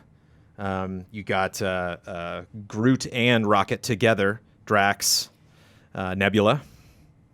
Hold on. Wait. Let me just make sure I'm giving you all the points. Nebula's a boss, but I don't know if Nebula is not a Nebula's playable not. character. Yeah. Okay. Elsa Bloodstone will be one that Kyle will be happy I remembered. Doctor Strange. Our Spider cast, we have regular Peter Parker Spider-Man. We have Miles Morales Spider-Man. We have Spider-Gwen. Hold up. Sorry. Yep. Okay, I got all those marked. We have Miss Marvel, who's now in the new Avengers game. Jones, you're doing very good. Did I say Magneto? I said Magneto, right? You said Magneto. I'm trying to think if there's any other bad guys. I had a couple bad guys on my team. I was like, oh no. They got Daredevil. You got Luke Cage. You got Iron Fist from the Netflix shows. Yeah, you just got to go through the universe. Scarlet Witch. Trying to think if I'm missing anybody from it. Oh, Black Panther from the movies. No Ant-Man. No Ant-Man. But there's got to be other just people that are in the MCU that I'm clearly missing. Cool, I don't take too long. I'd be okay with that. You're gonna. Should I keep going? Okay. The There's just rule gonna was be a you bit of can go- silence. There's just gonna be a bit of silence because I can literally like. Yeah. It's okay. I can picture the okay. screen in my head. I will give going Kyle through. until he can go no more as well. Okay. Now I just gotta think about Marvel and just Ghost Rider. Ghost Rider's super fun. What are the characters like do you bump into in levels? Where do we go in this game? And what characters to pop up when we go to these places? Go into like the dream world. What are the crazy like? When you bump into Doctor Strange. Would it help if you knew how many you had left? Oh, sure. Okay. At least help me know if I'm close or not, or if I have a chance. And I am enjoying this a lot, listeners. Thank you for... According to this quick count, you've got 12 left. 12 left. Oh, my. Okay, think outside the box. Beast isn't in it. He's not playable. He's NPC, but not playable. Beast is not playable. I mean, oof. I'm glad I took the time because if I didn't say Deadpool, I would be pissed. Yep. Definitely got to have Deadpool in there. I was trying to think of guns. I said Scarlet Witch. I said Black Widow, right? Yes, you said both. I'm trying to think. God, anybody? Loki. Yes. Thanos. That one's yes. Thanos. Yes. There you go. Oh yeah, here we go. Let me think about those like extra activity things. They have like costumes they can unlock and stuff. Kingpin's not. No. Kingpin is not playable. No. That'd be fun. What are like other boss characters? Yeah, I already said the Guardians and I already said Gwen and them. There's definitely that like Gwen sequence. Okay, I call it. Okay, we're gonna call it. Brandon Jones, will you go get Kyle Bossman? Yeah. I will tally up how many you got right, and I will let the audience know. Cool. All right, you got a lot. Yay!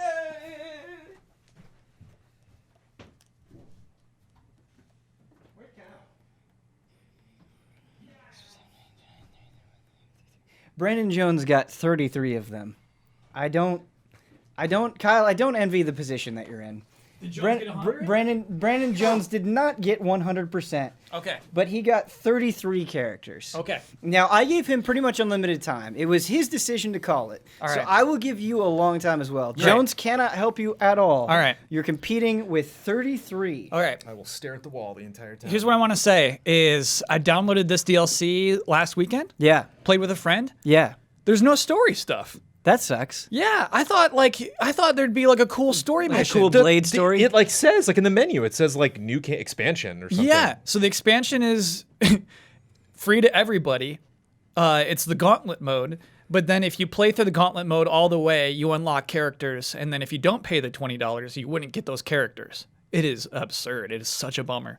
Because we're hopping in, you know what I mean?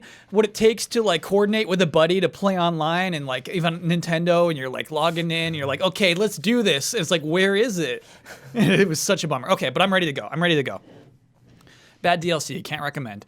All right, let's start with the two I remember not knowing. So we're starting with Crystal and Elsa Bloodstone. Crystal is one that Brandon did not get, so that was a good one. That's a good one. Yeah, you got to start with the hard ones. But then we'll go to the beginning of the game, which is Groot and Rocket, Star-Lord, Hold on, I'm sorry. Okay. I just need a second. I want to make sure you get all of your points. Yep. Drax and Gamora. Yes. Okay. So then we pick up Spider-Man. Mm-hmm. Then we pick up Ms. Marvel. Mm-hmm. Spider-Gwen. Yes. And Miles Morales is Spider-Man. Yes. Okay.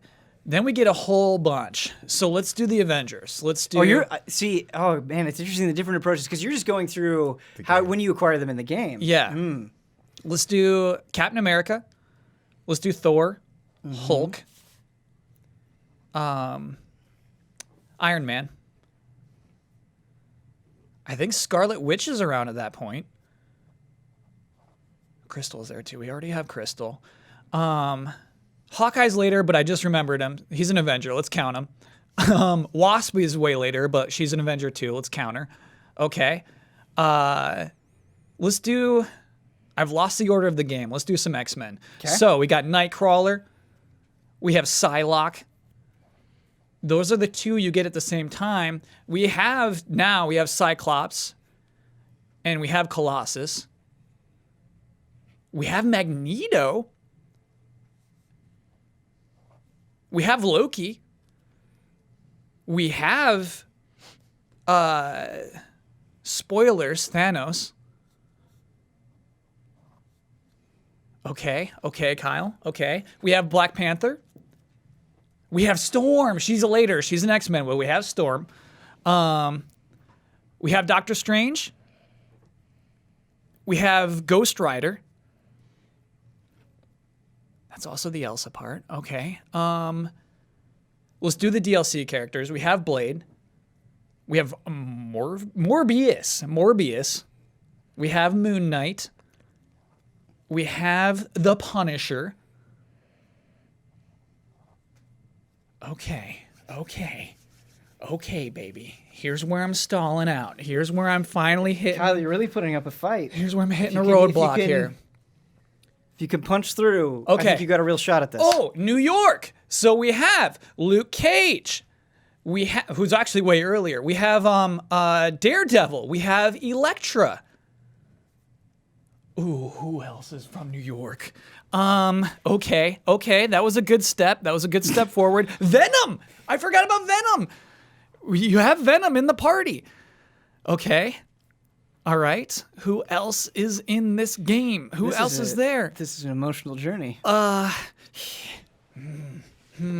other Marvel properties am I forgetting about? There's another big hole here. Falcon. You have Falcon. Another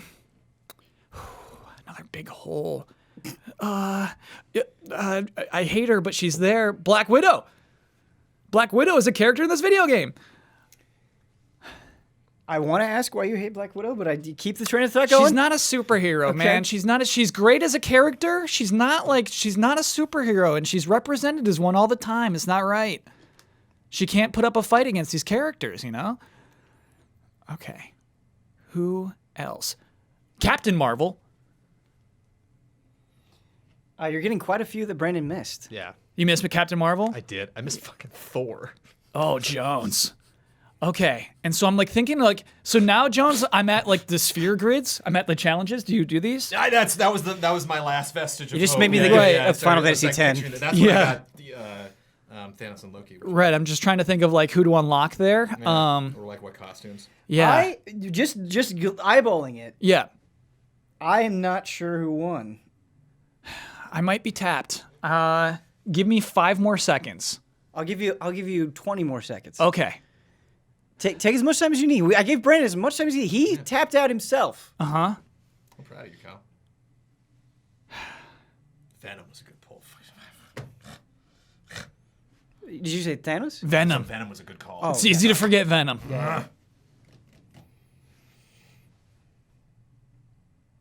I'm out. Okay. I'm out.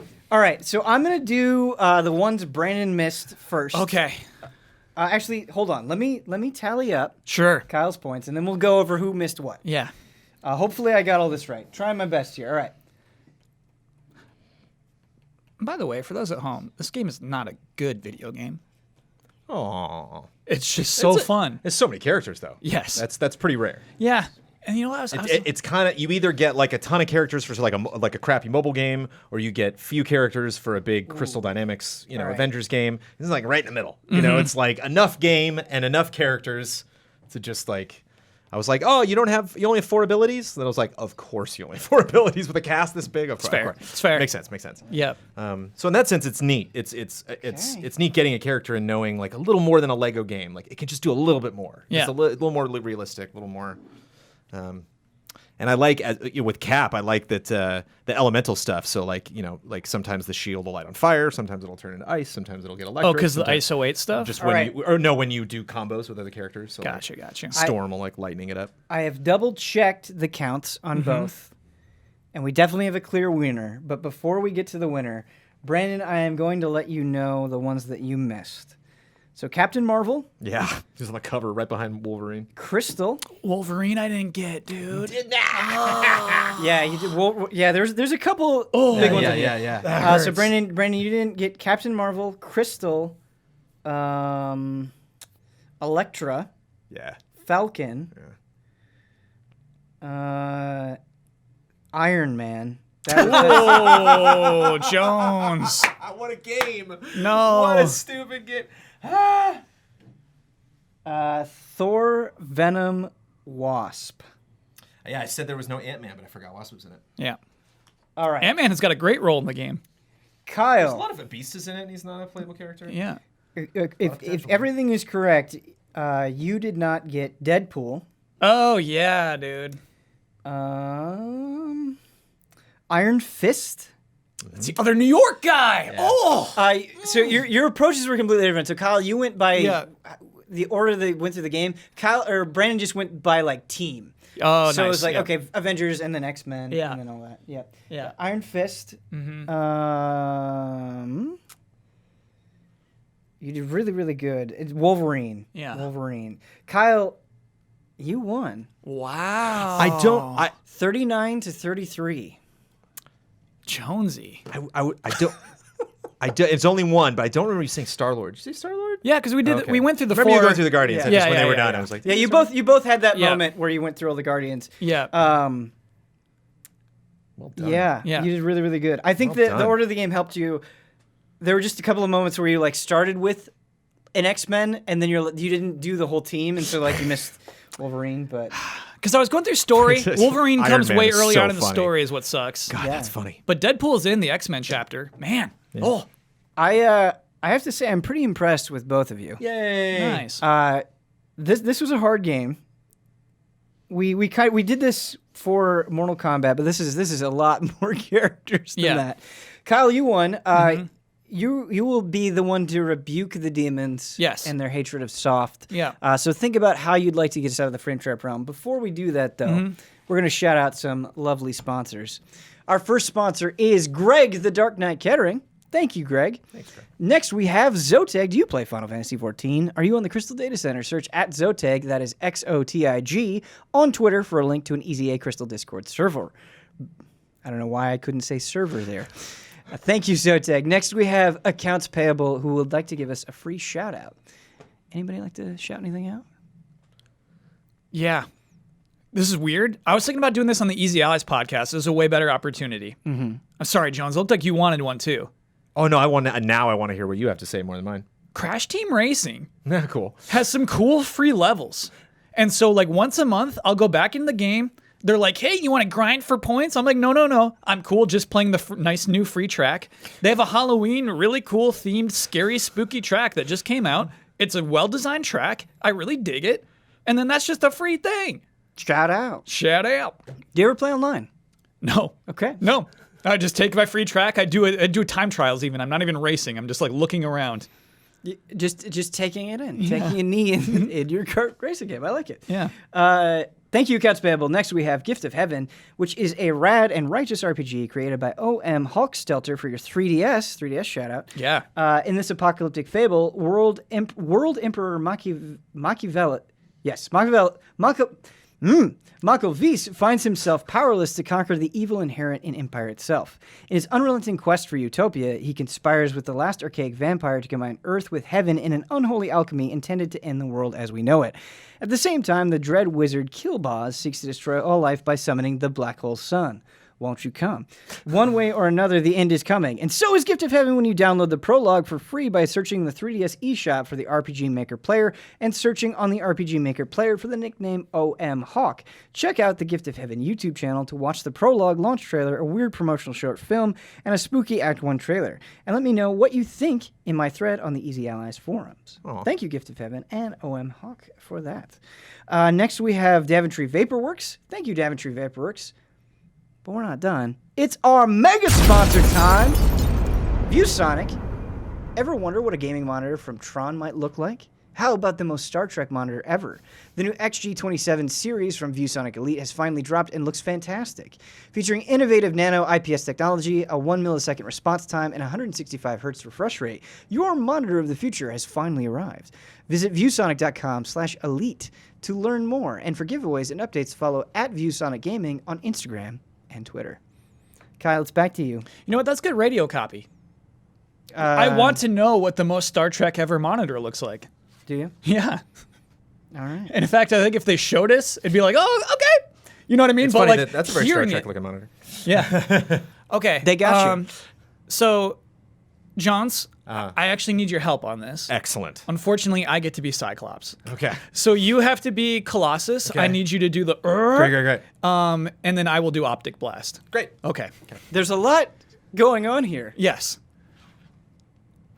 3, 2, 1. Optic Blast! Johns, we got to do it one more time. You need to flex when you do it. Oh, sorry. I think this is the first time in Frame Trap history that we've had someone critique the Yes. Yeah, try to take like this. Yeah. You can't sit down with your arms at your side and do it. You have Okay. to flex and then, okay, all right. 3, 2, 1. Optic Blast! Okay. You know why I think that might have been hard for Brandon is because I just distinctly remember playing X-Men Arcade with Brandon Jones at Game Trailers. And I try to look away whenever he does that, so I didn't know the pose. yeah. Huber, I believe, was doing that move a lot, and you were like, you got about one more of those. Because he said it out loud, too, with it. Yeah, Yes. yeah. What And was I just, it? Isn't it like in Evo? There's a sign that's like, don't do it. It's like no stairway. What's the?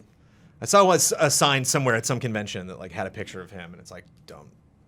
I'm not sure what you're referring to.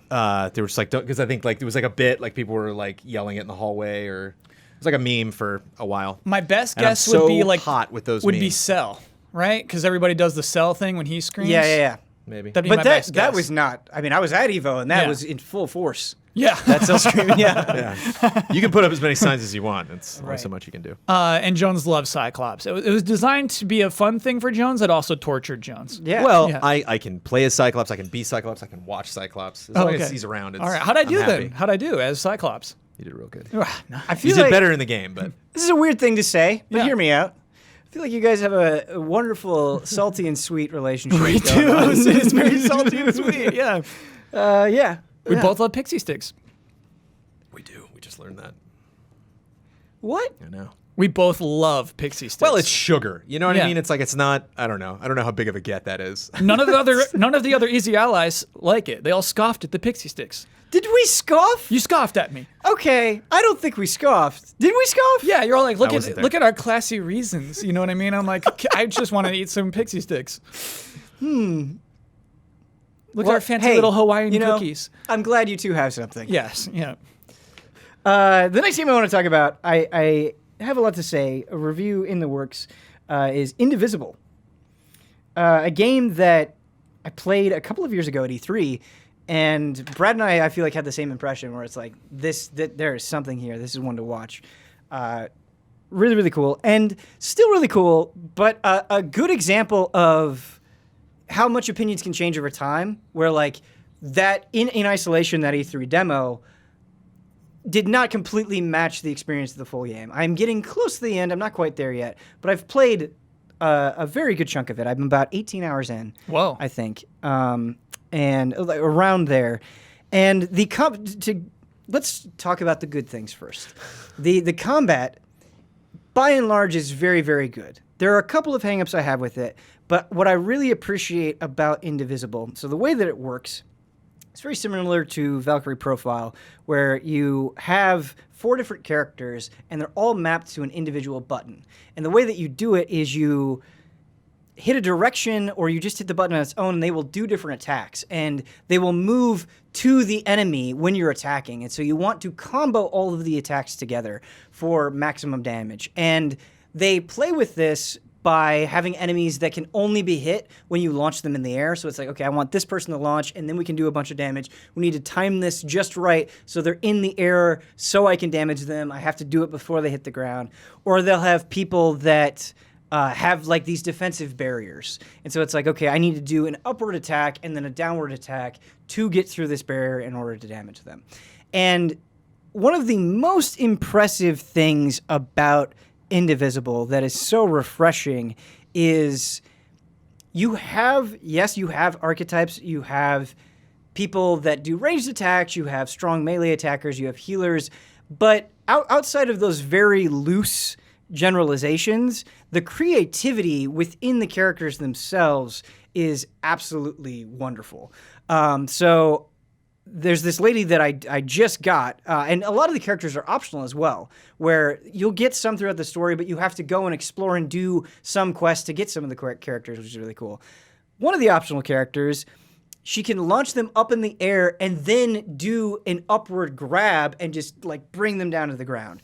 There's another character that can plant these plants that are essentially mines that when the enemy comes to attack, if they hit one of these plant mines, they'll stop their attack. And so you can use that as a way to interrupt them.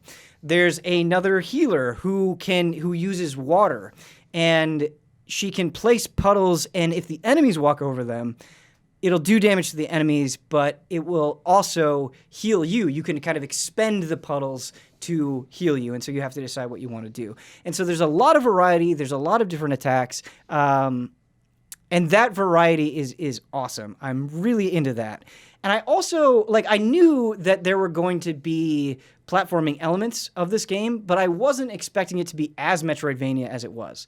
It is extremely Metroidvania, where over time you will get a collection of abilities where it's like, okay, now I can walk on this surface. Now I can break through this barrier. And now I can go back to old areas, and there will be secrets for me to uncover thanks to these traversal abilities. Not even combat stuff, traversal abilities that I've gotten. Because in the demo I played, traversal was not a huge part of it. It was fun. Right. It was fun to jump around, but I was like, it definitely seems like the focus is more on combat than moving around the world. I think the axe was in the demo, right? Yeah. So, I love the axe, yes. Jones.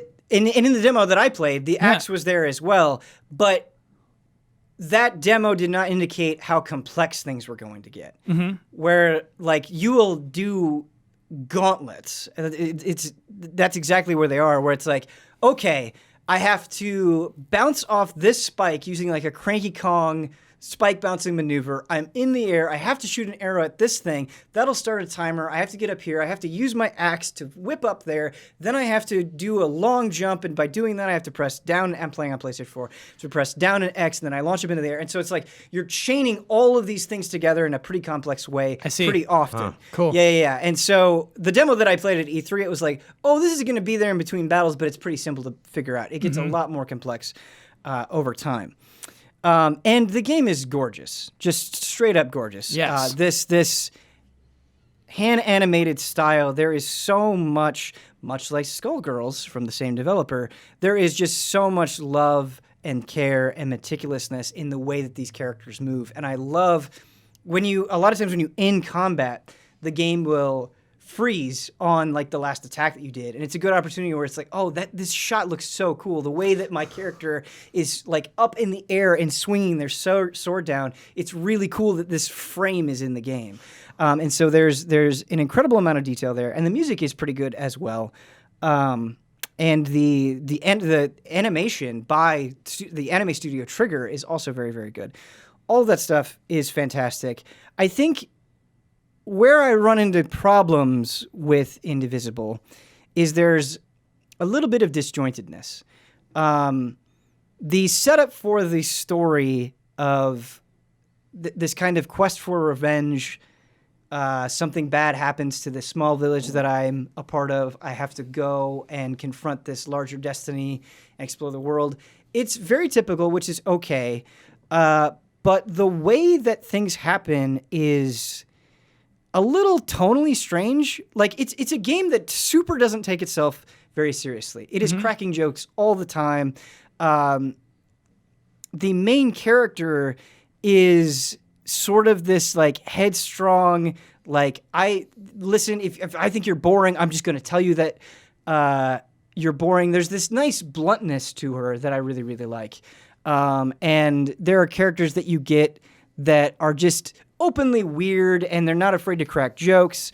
But the way that things happen, sometimes you're like, oh, okay, I guess we're doing that now. Where like the straightforwardness of the main character can sometimes be a little bit frustrating, where it's like they don't know how to move on, so they kind of just do it. They just kind of jump ahead. Like, you'll get to a point multiple times throughout the game where it's like, hey, I need this new ability to progress, and they don't even really contextualize it very well. It's just like, oh, I have this ability now. Like, oh, hey, I think now would be a good time for me to teach you this thing. And it's like, oh, why? Okay, like, now you're doing it? Like, I think it's fine once in a while, but I think pretty consistently the point I'm trying to make with Indivisible is it's not written in such a way where it feels that believable sometimes. There are sometimes like these arbitrary concessions that you're making. I think the other problem that I have with Indivisible is the Metroidvania aspect sometimes hurts the believability of the world that you're in, where it's like, okay, this is a really cool thing to traverse, but it doesn't actually feel like a realistic way for the city to be laid out. Okay. Like, I'm having a good time jumping around and doing these wall jumps and using the axe to get up here, but why would a city be like this? Or like, why is this part connected to this? Where sometimes it seems like the detail of the world and the function of the world kind of come into conflict. And it's frustrating because there are times where it really works. There are rooms that you go in and you're just like, oh, you're telling a story here through the environment. Like, I'm really glad that I came here and I saw this completely incidental character that didn't need to be here. It's really cool. It's just kind of weird, this obstacle course that I had to get through to see like this normal citizen in the situation. And so it's like, it's good, I'm glad it's here, but I think it could have been like integrated into the world a little bit better. Yeah, like Symphony of the Night has like a kind of a pleasant eeriness of that. Like you find the librarian, it's like, how'd you get here? You know, and like, it's Castlevania, you know, like Ori is like, no, you're going into this weird forest. Or like SteamWorld, it's like, no, like no robot's ever been down this deep before. Whereas when you're like, no, you're in the marketplace. You're like, yeah, but why am I doing backflips just to try to get through this place? Never thought about that. So Ben, I played the first hour of this game. Mm-hmm. I got to the first hour of the full release or the full demo. Release. Okay, nice. Yeah, I got to Spider Boss, got rocked, and said, okay, I'll just play Dragon Quest. Yeah, I just died really fast. But what I want to give this game a ribbon for is, I think I see where it becomes a problem, but what in this first hour, I actually really liked the writing and the voice direction and characterization.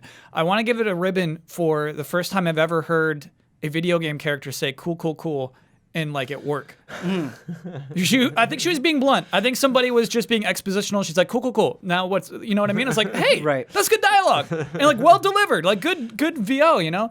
But I could absolutely see how like, throughout an entire RPG, I didn't expect this game to be 40 hours plus, actually. Oh, I don't think it's 40 hours. Like, I'm at 18 something hours, and I feel like I'm like getting to the end. Got it. Obviously, if it's like you're gonna do everything, that will change how long it's gonna be. But it doesn't seem like 40 hours. And so it's interesting to hear you, who's been through 18 times what I have, say like this gets old, man. You know what I mean? Like I get that. That's interesting. It's just like a wrestling of tones where when the situation is just kind of like frivolous and light, it's fine, but like sometimes when it's trying to transition into the more serious moments and how it handles that transition doesn't always work. Yeah. Like, I don't know, it's very weird, but it's hard to completely write off because I just encountered a story moment where it was by far the best story moment so far. And it felt like the characters kind of had to be responsible for their actions in a way that they hadn't been before. And that was really good. I thought that was handled very, very well. And I don't want to get too much into specifics, but there are definitely points of praise for the story. And I think there are times where the writing works. It just doesn't always work. Yeah. And the combat is really interesting as well, where the beginning was actually the most enjoyable part for me, where I felt like I was pretty consistently being introduced to new enemies that demanded new things, and they would be doing enough damage to me that I felt like I really had to be on my game. Yeah, so I just learned the pop-ups. I've learned like Right. hit up triangle or up circle. Yeah. Right, and it's really fun learning that, and it actually does take a pretty high degree of focus at the beginning as you're trying to learn the ropes. Like, you've got to be on point in order to perform well in combat. But I kind of got to a point where that wasn't the case anymore, and I don't know if I've just fought so many enemies that I'm used to it, but I felt like the rate in which battles felt different slowed down to the point where I was kind of going on autopilot in a way that I wasn't expecting in this game. I have reached a point now where it has ramped up a little bit again, and so we'll see how the very end of the game goes. But yeah, it's one of those things where like I'm still getting cool new characters, but I also feel like I've found a party composition that is just so effective where it's like, okay, if I switch, I'm switching because like I just want to see what they can do, not like, oh man, I need to figure out this problem. Yeah. If that makes sense. It does. Yeah. But it's good. It's definitely good. I think it is worth the time. And man, like I don't envy making this kind of game. Like, with what they're trying to do and the way that they're trying to blend genres so hard and craft this super long story, like I have a lot of respect for how much they were able to get right. And the other thing that I want to praise them for is their insistence on not needing to menu. You think about RPGs and you realize like how much time you spend switching out gear or adding points to a skill tree. And it's not just RPGs that are like that. Like everything is getting more RPG-like. Even Ghost Recon. Right. Yeah. And you're spending a lot of times in menus in what seems like everything. Yeah. And Indivisible is just like, no. It really comes down to how coordinated are you in combat. You're not going to be going into... The only time you're going to be really going into menus is if you want to like take a full look at the map or if you want to switch out party members. Otherwise, you just don't need to. Yeah. The way that it works is there are these red gems littered throughout the world, and once you buy enough of them, at any time you can kind of go inside of yourself, and there's this like hub there, and you can go and you can be like, I want to increase my offense or I want to increase my defense. And so it's great incentive to go and explore the world. It makes it so that you don't have to like fret about stats. You just have to fret about your dexterity in combat. And I think that is really cool. It's making it fun to explore because there have definitely been times where it's like, okay, I want to get this gem, but it's going to like test my platforming in a way that could be frustrating. I don't need to do it, but if I want that extra challenge, it's right there. Yeah. And it's, I don't know, it's just made exploration more fun, I think. Kyle, going back to you in your first hour where you're like, I'm going back to Dragon Quest. Yeah. Do you think the combat scared you away from really committing to this game? It did, man. It totally did. It's like I don't understand exactly what I'm meant to be doing in that fight. Yeah. You know, I mean, I got a healing character Yeah. for doing a little side quest, which was really cool. And it's Right. like, I can heal. And right now, I have no idea how to heal with this character. It's did you get honey and ginseng? Yeah. Okay. Yeah, so I've definitely had moments in the game where I've kind of felt like an idiot, where it's like, oh, this is how you're supposed to use this attack. Or, Yeah. oh, hey, you can do this thing in combat. Which is frustrating, but it's also been like, man, just the more that I play this, the more it makes sense, which is also really, really satisfying. Yeah. The way that you do it with her is you can do your neutral attack and you can like kind of charge up your heal, and then you can do the up you can hold up and do her attack, and she'll do a splash that if you're close to an enemy will knock them up, but it will also heal your whole party. Up and attack. Yeah, okay. yeah. Dang, man. Yeah. Yeah. You know what also sucks is blocking. It doesn't suck. It's just hard to do. Right. Because it's the same input, Jones, as your attacks. And so you have to be yeah. planning your attacks. But if an enemy is suddenly interrupting that, Sure, you have yeah. to be blocking with the right person Right. at the right time. And at first, it's really brutal. Yeah. As you're taking a lot of damage and as your party members are going down. But that's the thing is you throughout the course of the game you fight enemies and they start to feel similar enough that it like I wouldn't say it becomes trivial, but it becomes much less of a barrier, and you like perfect block almost everything. Where it's like, Wow. oh, I'm just fighting a lot of the same stuff. And so I do think it is a game that like can seem really intimidating at first, and you're like, okay, this is what this experience is going to be like, and then it gets way less intimidating over time in a That's way interesting. that is almost surprising. Yeah. I think. So, Brandon, you've also played Indivisible at events. What was kind of Yeah. your takeaway from it? It seemed a little bit at odds with itself because it was like these are two different gameplay styles that I in games like this, having just played like Breath of Fire and the Super Nintendo and the original Dragon Quest again, and I just kind of want to explore a world and then get into turn-based battles. Whereas if I'm running around, I kind of want to be more direct action. And I know that it is a much more active battle system, but I was like, I loved the demo. And one thing that I thought was really funny about the demo is they throw like characters at you, just bump into somebody, and they're like, "Hey, I'll join your party." And like Yes. that's not Yeah. how the game is structured at all. I would Kind imagine. of is, actually. Oh, okay. No, it is, and that's actually a good point to bring up because it kind of speaks to the disjointedness you feel, where there are just times where it's like, you just come along with me, and they're like, okay, and it just sometimes it feels a little bit weird where it's like I don't need everything to be like this lengthy backstory or this huge justification, but sometimes it just feels a little bit too convenient that you just are coming with me. Okay, sure. Sorry to interrupt. But just I wondered, like, is running around this world and exploring and then stopping every now and then to do these fights, is that something pace-wise that is going to feel satisfying over the long run? Because I was like, it's fun playing this demo, but I'm just being introduced to this concept. So I'm just kind of ringing with like, oh, that was what a neat, combination of these things. Yeah. But am I going to feel that in an hour and 2 hours, 3 hours, 4 hours? Brandon, it's an extremely valid thing that you brought up. I definitely, in the early portions of the game, I was just like, fights are just taking too long. Like, things just have too much health, and it's like, I can get through the fights, but I just feel like chewing through these health bars again and again and again is taking too long.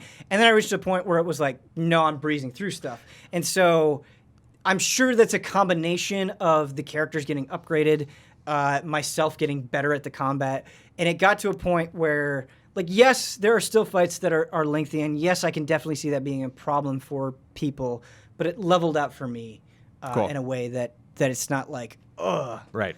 And And you can avoid some of that. And I definitely resonate with both of you because one of my favorite guys from the demo, if I remember correctly, was a gunslinger, and you actually had to actively load the bullets in before they would shoot. And I remember being like, "That's kind of cumbersome, but I dig the the way this person plays. It just can't. I only got 5 more minutes, and I'm not really. How did that? Well, whatever. I'll swap it for another character that I understand how to use, or get another flavor for that character." Right. Yeah, and that's the thing is some of the characters, because they are so different, that can be intimidating, but I think it ends up being a positive for the game overall, where you're like, man, I don't feel like I'm just getting flavors of the same thing. Like, this character actually feels noticeably different, and I like that, for sure. Kyle, you had something that was so impressive, not this week, but the week before. We played through your Game Boy game. Yeah. And if you guys haven't seen that stream or haven't played the game, I encourage you to check it out. Like, you put so much work into this thing. Yeah. Really impressive. The amount of choices that were in there. What was it like making this game? It was a blast. Yay! Yeah. So, Ben, man, there was a frame trap where I came on and said how difficult it is to play Dreams, to make a game in Dreams. Yes. And that is basically how this whole thing started. Is I had all this idea for like a Dreams game that I was going to make. It was basically like a battling monsters game. And I was going to make all the monsters. I was going to make this world in which the monsters battle and everything. And I simply could not. I simply did not have the capacity for that. And just by chance, around that time, this free software was released called GB Studio. GB Studio. So this wasn't some old software. Like this just came out. Yeah, a few Okay. months ago. Yeah. That's very recent. awesome. Yeah, and so just happenstance. And so I checked it out, and what this software allows you to do is basically make a top-down adventure game. It lets you make an RPG without battles, or a Zelda game without a sword. And so that was enough. I said this should be fun. This will be simple. I can do that kind of thing. And so the idea was it doesn't have a battle system. So I would tell the story of somebody who makes a monster that would someday become the monsters of this monster battling world. And so that was my goal. It's just like make an adventure story game. Mm-hmm. And so when you said like the choices, it was cool, man. It's like you're teaching yourself game design. You know what I mean? It's things you don't think about until you have to try it out. If you're making a game where you're just walking around and collecting items, really the only interesting thing you can do is make choices. Mm-hmm.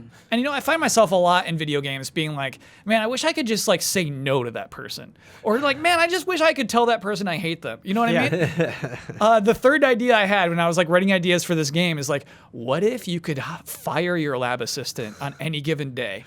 Wouldn't that be cool? And plays into how the entire game plays out. Yeah. And so I was able to do that. Yeah, I was able to make a game where you walk into default office. to yes, and you have to like no. Yes, you have to click down to not fire this person. Very easily fire this woman. Yeah, and so that was fun. It was fun to learn the Game Boy's limitations.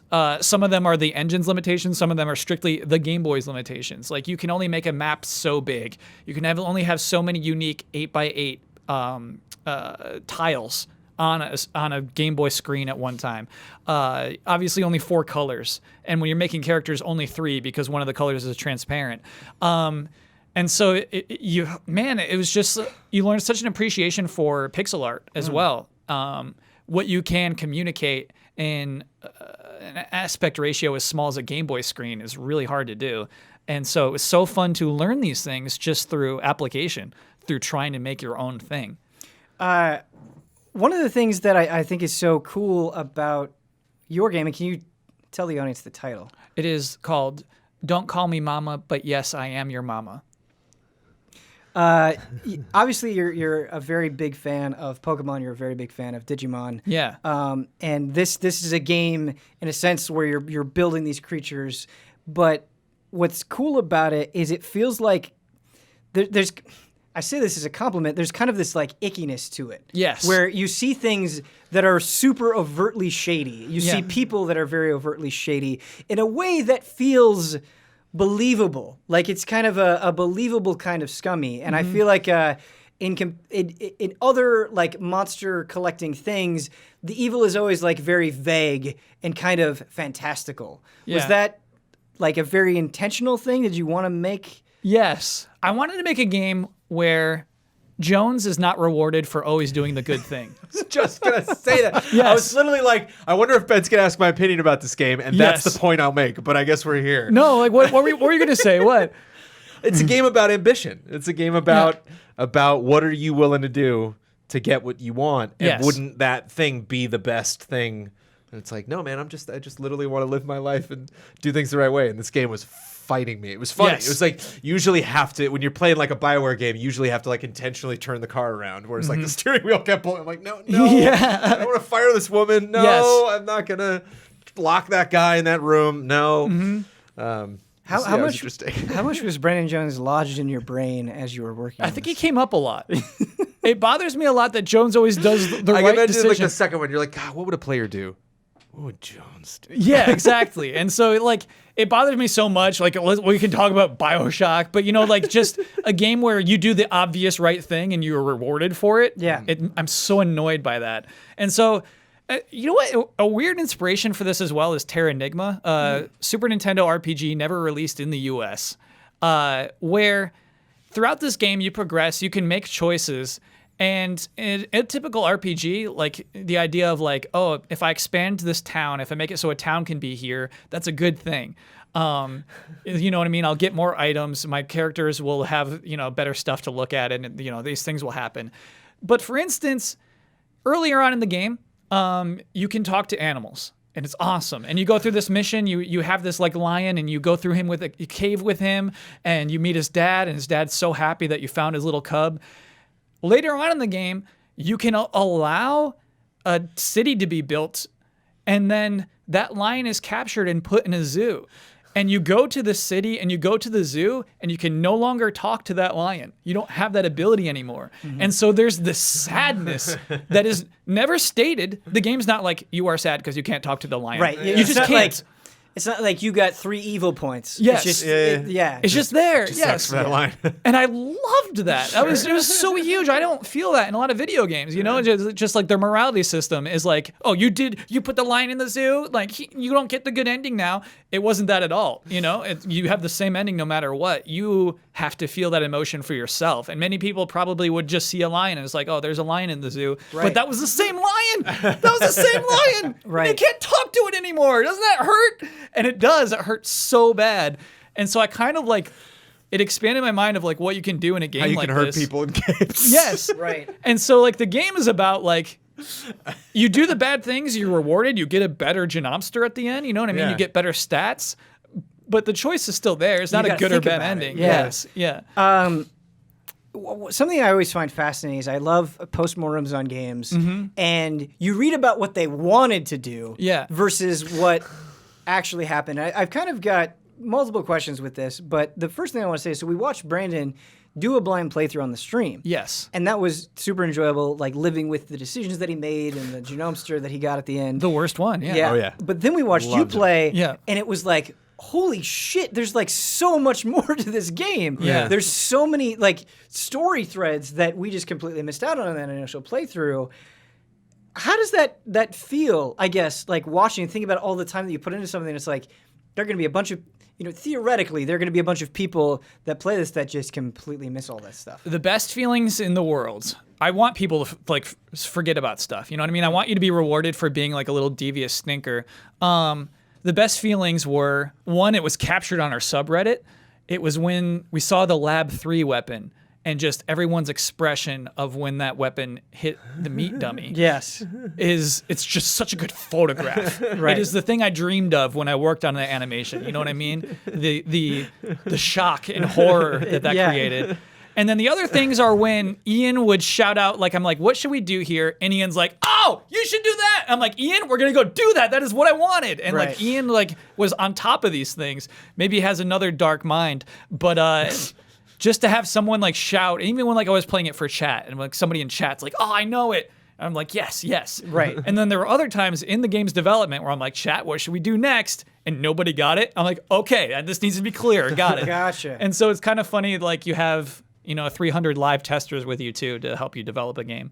So it sounds like kind of to just expand on that point a little bit, because asking the feeling of like some people are going to miss this. Yeah. It sounds like that's exactly what you want, because it means that when it does happen, Yeah. it's so much more meaningful. Where Exactly. It's like, hey, like this is special because it may not happen. Mm-hmm. But going back to the like conceptual phase of making it versus actually making it happen, was there anything like, was there like a scaling down of ideas? Was there a wrestling with those limitations? Was it like, okay, I want to do this, but now that I've been working on it, we're going to have to do that? Yeah. So the original idea I think I had from day one was it's going to be about 5 days and you have to collect 5 ingredients. And that pretty much stayed the same throughout the whole thing.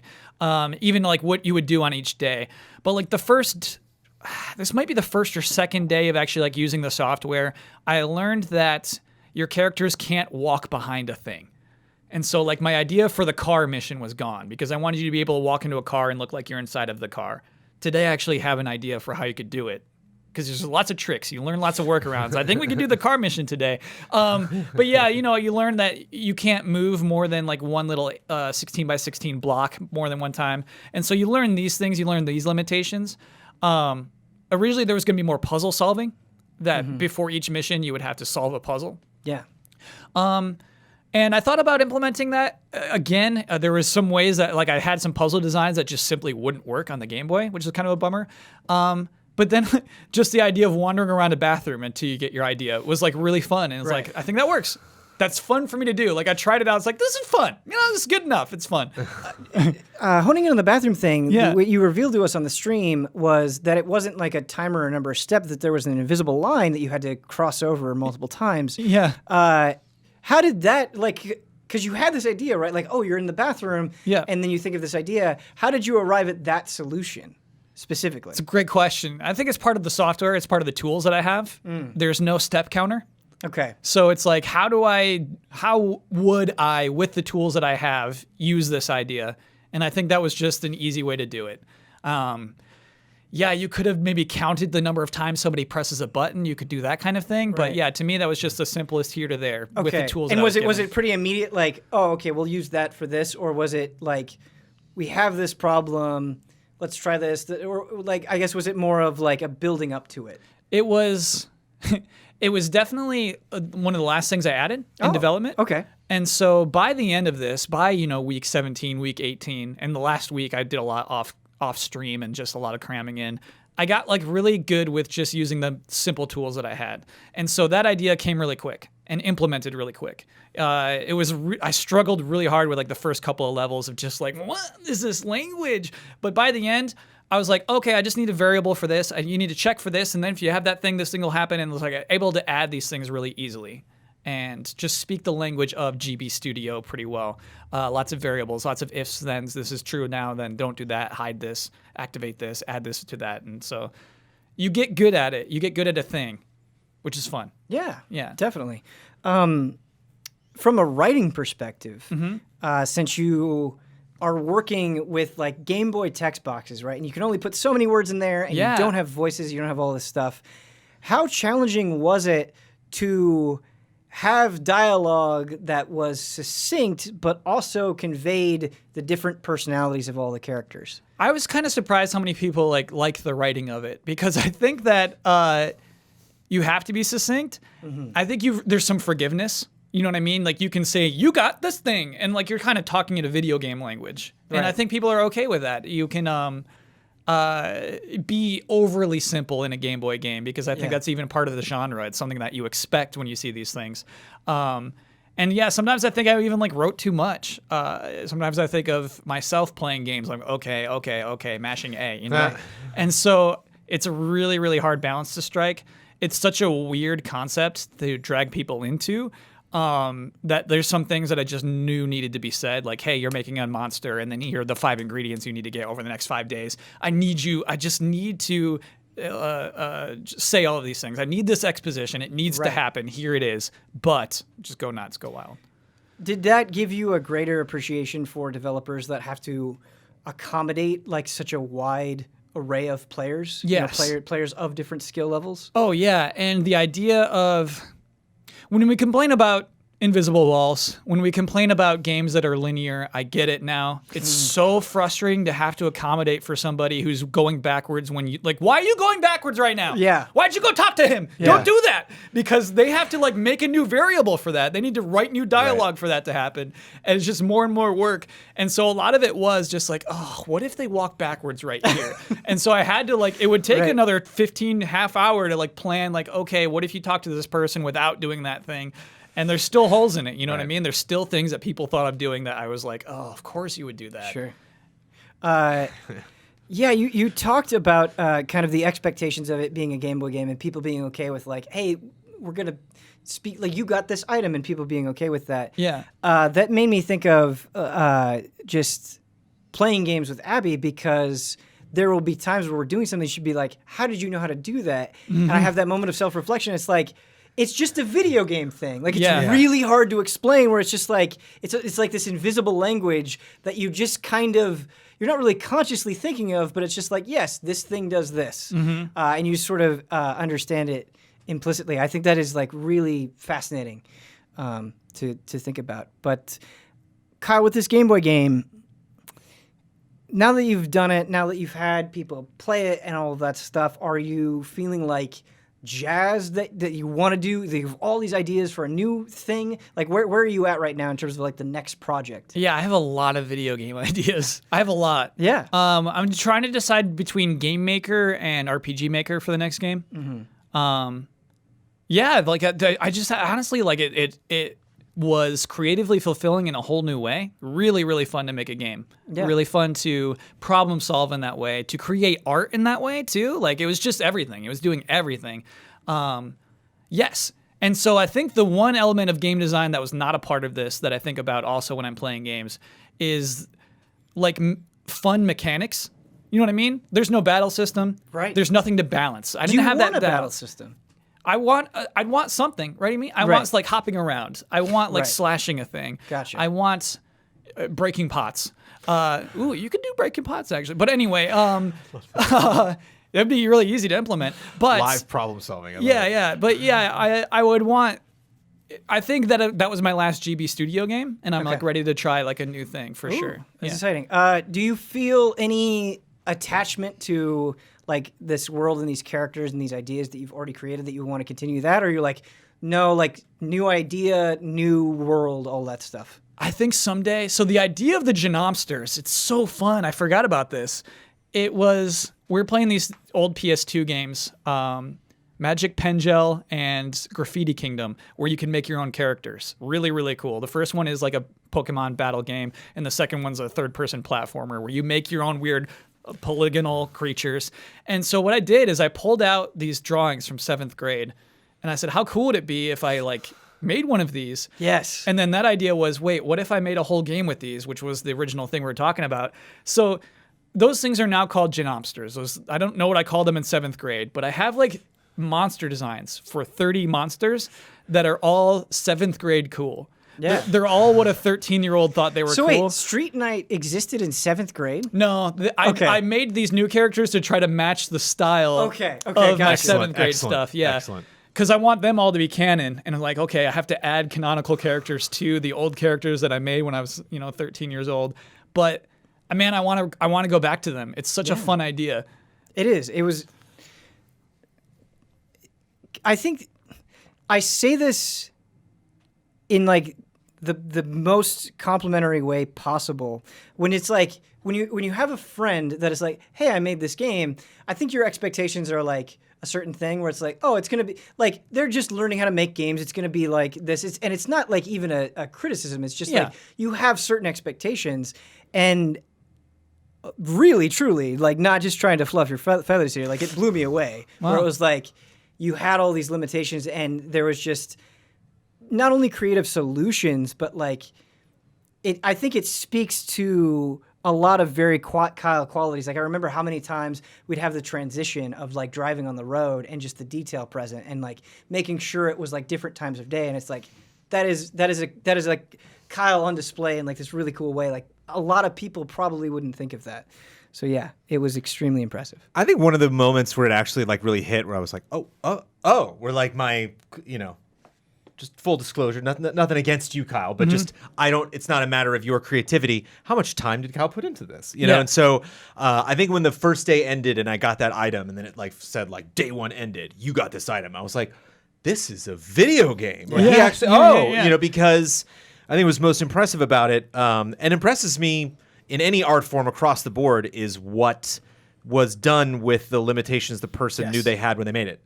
Like, and that's why, again, you have something like a Journey or a Portal or a game in like 2 hours, and I'm like, some of my favorite games of the year. What the heck? I can't love a game that much. It's only that, that length.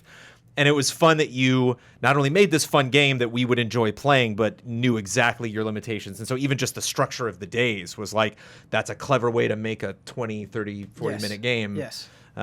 So, yeah. Don't call me mama, but yes, I'm your mama. It's on Itch.io. I think if you just Google that phrase. Really? Don't call me mama, but yes, I'm your mama. I bet you'll find it. Kyle, I in my mind, I just think of it as mama. Because there are a lot of times where I try to recall the whole time. I'm like, wait, what? I miss the exactness of it. So in my mind, it's just mama. But one Mama's more time. a whole movie. Mama's a whole a very scary recent movie. movie, Yeah. Just do Don't Call Me Mama. Okay.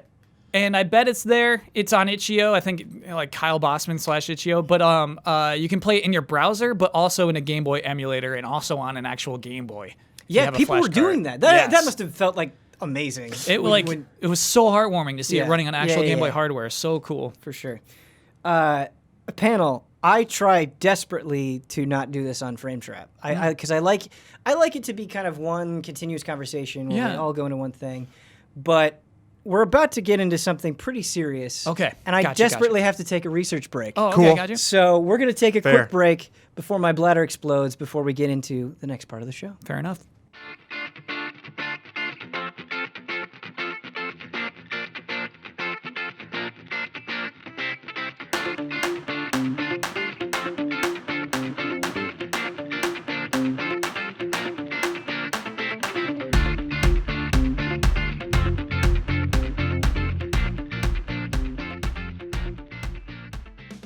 All right, we are back from the break.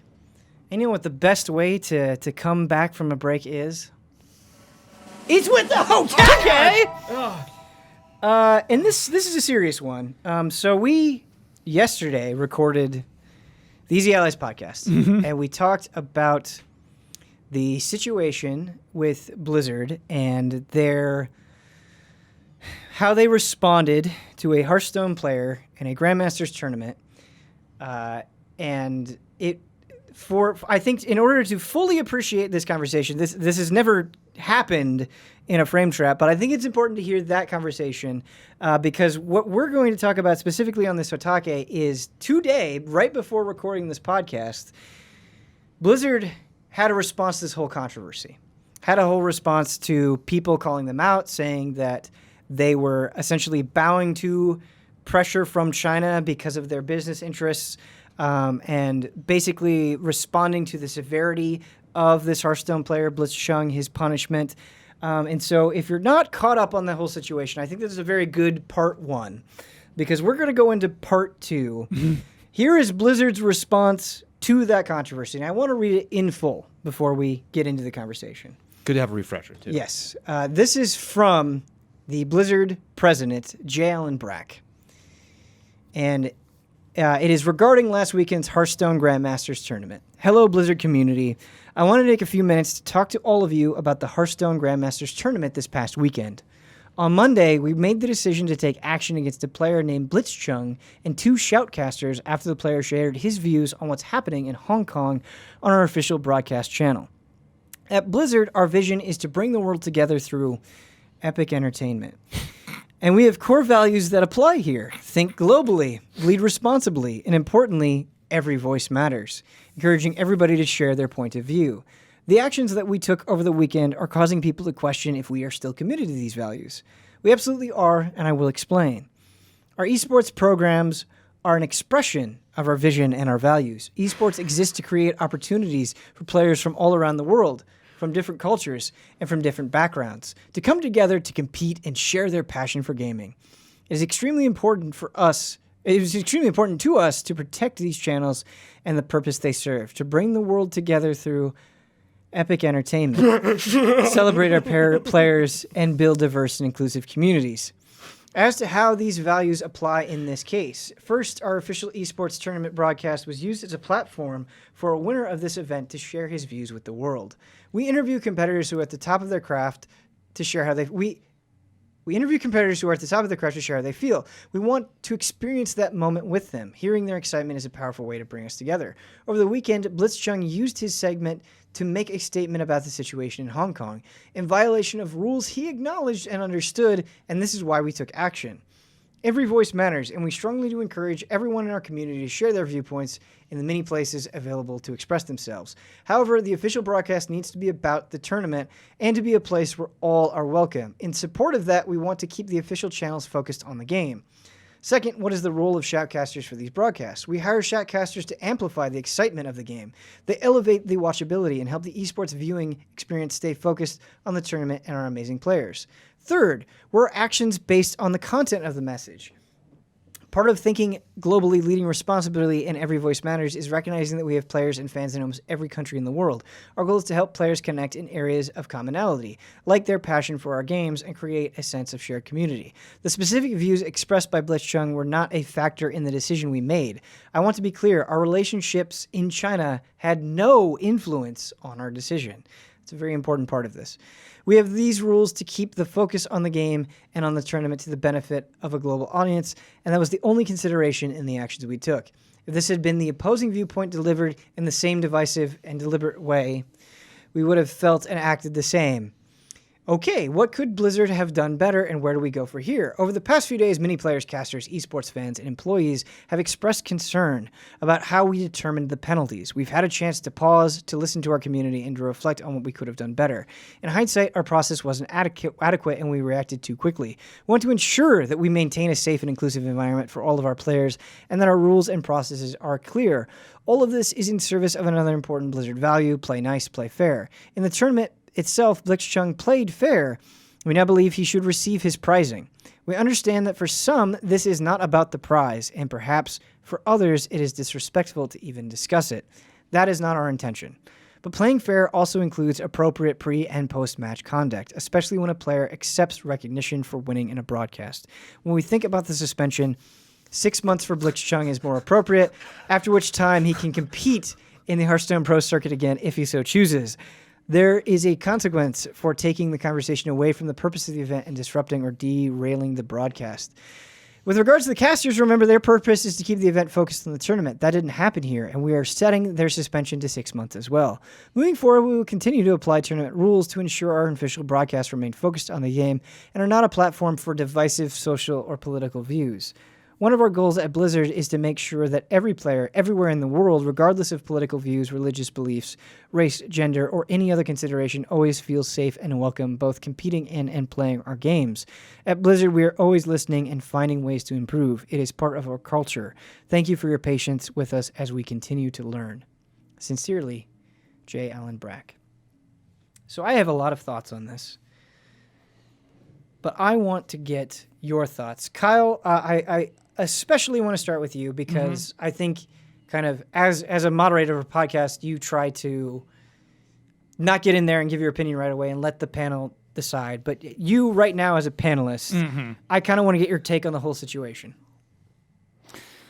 Yeah, this is weird. So we haven't, man, this was dumped. This was dumped on a Friday evening. You know, this is very hot news right now. Timeline-wise, that statement is absurd, man. That statement is so weird, and it's, I think, Kyle, making... Go ahead. Don't you love epic entertainment? Yeah. Hearthstone isn't even epic entertainment. That's not the goal. It's like the least epic project. It's not. That's besides one of many points. Yeah, it's like this. I bet it makes no one happy. I bet there are zero people who are placated by that. You know what I mean? I bet there's zero people who are like, you know what? I see that perspective, and have their minds changed on this Friday evening. It's too much, man. It is disrespectful. Do you think so? There's been a lot of coverage of this, not just within gaming circles, but this is getting mainstream news coverage from multiple big places. I mean, there's an article in the New York Times. NPR is covering it. A lot of places are talking about this. Do you where do you think this places Blizzard right now? Do you think it makes the whole worse? I bet there's no follow-up, right? I bet NPR on Monday is going to be like, well, actually, Blizzard did give that person his money back, and actually it's only half a year instead of a year, so no controversy. Like, there's no way. There's a follow-up report because, like, it's too soft. So you're saying that their response is not going to move the needle in any way in their favor? Like this did nothing. I foresee BlizzCon being a disaster if there isn't more taken between now and then. And that will be the headline they get from NPR if they're looking for one. Right. That there's not a lot of coverage on this statement, but there's a lot of coverage on the mess that BlizzCon becomes. Yes. Sure. So I think it's important to try to talk about in conversations like this the internet fervor and the financial impact. Like, do you think, say Diablo 4 is announced, do you think this changes perception and coverage and response and pre-orders of Diablo 4? Yeah. Easily, yes. It's they're in such a clearly bad position that very few people are defending them on. You know what I mean? There's no political side really that stands by their side. I've seen people who are like, yeah, he broke the rules, he gets penalized. I've seen that comment. I've seen it. But to me, that's just, there's so few voices who are there, right? There's just so many more who just hate what they've done with this, that there's no way Diablo 4 announced tomorrow would be received well. They need to do more in between now and then. Not talking specifically, I guess, about the situation in China, but talking about just this event, Blizzard doing this to this player. Do you think we'll be talking about this story, and by we, I mean just people in general. Do you think this story has legs a month from now? I think the reputation has legs a month from now. I think the image of the Blizzard logo over the Chinese flag is still around a month from now. Okay. And I don't know if we still talk about Blitzchung in particular, but any action they take will now be colored that way, I think, going forward. Brandon, what do you think of this response? There's one part of that I was like, oh, that's kind of a nice sentiment, and everything else is which part? Problematic. When they said us giving him his money back might piss you off by even bringing it up. They're like, we respect that. We're sorry. We have to address it here because we want to give you all the information, but we understand it's like, oh, just them saying like, here's how we think this is going to be perceived, and it's the only time that message does that. Every other time, it's like, no, you got this all wrong. Yeah.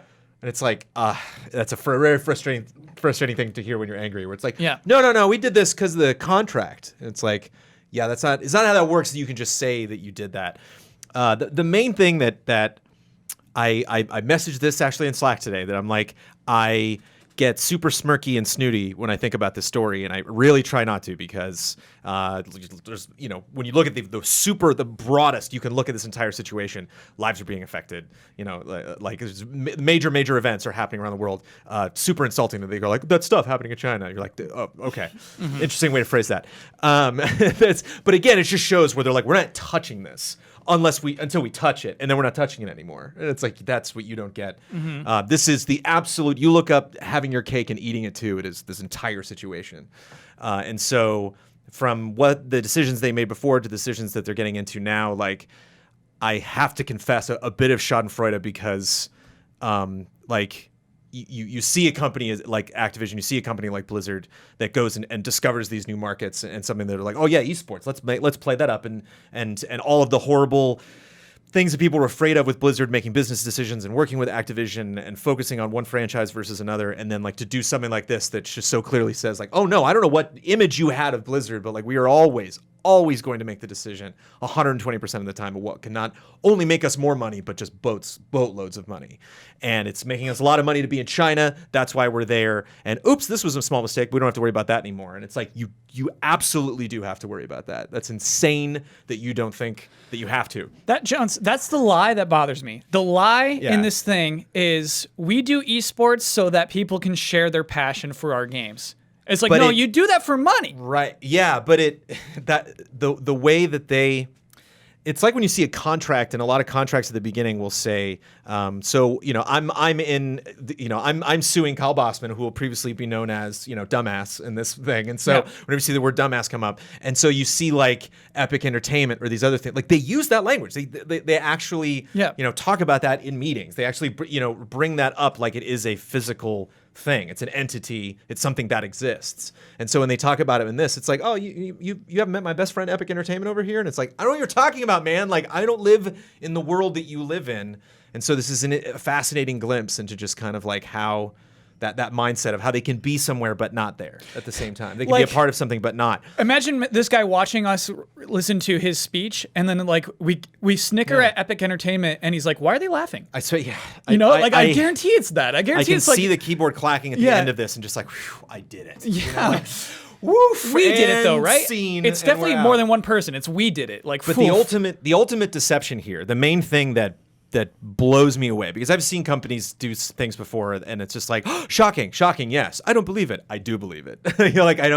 I'm upset that people do that, but it totally makes sense, given just horrifying things that like I've seen working with like gigantic businesses. the main deception that blows my mind is this idea of like, we're doing this because of what Blitzchung did. You did this, Blizzard. You did this. 100%. He disrupted the stream. You disrupted the stream. Right. This could have blowed over, but you stepped in and made it this humongous thing. And this doesn't talk about that at all. Like, there's no sort of self-awareness from anybody. Everyone who works at Blizzard knows it, but the people who are actually talking about this and making these public statements will never admit to the fact of like, oops, like we should have just let him say that and move on. When they're like, and the incredible gray areas that this introduces of like, we just want to keep it focused on stream. It's like, so can I not talk about my cat? Can I not talk about, if I'm in a relationship, can I not say, hey, I want to thank my girlfriend out there. Oop, I just pulled it away from the stream, so I guess I'm banned? Or like what, And again, they, like this letter, I can tell, just hates that of just, no, we're not going to get into specifics. Yes. But you introduced a specific. So we're asking you for more. No, that's all we're doing. That's all we're telling now. Yeah. You'll have to wait until 18 months when we screw up again. And then that's what, here's the rule that we didn't talk about before. That's the reason why we did this. So this statement sucks. I think you both brought up exceptional points, but there's a lot that is really bothersome about this language. I think it is really easy and convenient to say if the exact opposite happened, we would do the same thing. Yeah. Like that kind of argument is creating a hypothetical that doesn't exist, I think, to try to create this illusion of impartiality and that we would do it all the way in all of these circumstances while not addressing the specific circumstances that happened. You reacted immediately, so severely, and you are so invested in China. And your lack of context here is deceptive because you have... What did he say? Why did he say it? What is the situation? The more you explain that, the worse you look, Blizzard. Right. And it also doesn't address the fact that on Chinese social media, a Blizzard account was the kind of language that they were using does not reflect this statement at all. Defending the honor of China. Exactly. Yes. So it's just like it is nearly impossible to believe, given the context of the situation, when you say this had nothing to do, you say it had nothing to do with your entrance to China? But Ben, he wants to make that clear. So what's interesting is it does said say it we. twice, It so- says we every time. It's never they. It's never Blizzard of China who did write that tweet, right? It says we. Like we made this decision. And then you're right, Ben. It falls short of owning up to that part. Right. And so it's just blatant dishonesty. Yes. And that part, it hurts. It hurts the statement. Also, you have to appreciate, and then again, that's just kind of like the whole social commentary of just you got to play ball. You're in this space, and you want to be larger than life. You want to be bigger. Every year you want to grow and be in every country and be everywhere all at the same time. Well, you happen to be in a place where people are getting extremely creative because they do not have a lot of the avenues that a lot of us take for granted in terms of expressing themselves, in terms of disseminating information, sending information out into the world. And so they're going to all having to do incredibly creative things to protest, to express themselves. And so obviously this is going to be a platform. Obviously, this is going to be, one possible avenue that someone can take, given this time period. I would have to think, and maybe this is incredibly naive for me, given that, we are all a part of a business, but there's only 9 of us in here, that like somebody at, the throne of Blizzard could even perceive going into a Hearthstone tournament that like, I wonder if any of these guys, if any of this is going to come up, given that we're here and this is happening at the same time, or if no one thought of it. It's like I would imagine if a company that big that's planning all of the things that he's talking about, all of the initiatives, that's got to be someone on your team that's like, this is going to happen, and if it happens, just let it happen because. And not to repeat myself, but again, it's the language, the way he describes what he did on that stream doesn't sound at all. So like what he did, it sounds like jackass. It sounds like a prankster. It sounds like, somebody who's like, nah, wait, sounds like an Andy Kaufman move of just something of just like, wait, hold on. I'm not done yet. I'm not done. The chasters are like, okay, let's move on. It's like, no. He Like- said 6 words. Let me draw. And Let me draw. moved on. Let me draw a comparison though. Let me draw like another esports figure that I actually like a lot. So imagine we're sitting next to some Blizzard executives, right? We're watching Evo coverage. Sonic Fox wins. Yeah. Sonic Fox says, "Being gay rules. Being a furry rules." The Blizzard people would be like, "He's not talking about the game. This is awful." Yeah. Are you like, really? This is a bad broadcast suddenly? This is about strictly the games. It's like, I can't talk to you. I can't talk to you because I don't understand your perspective.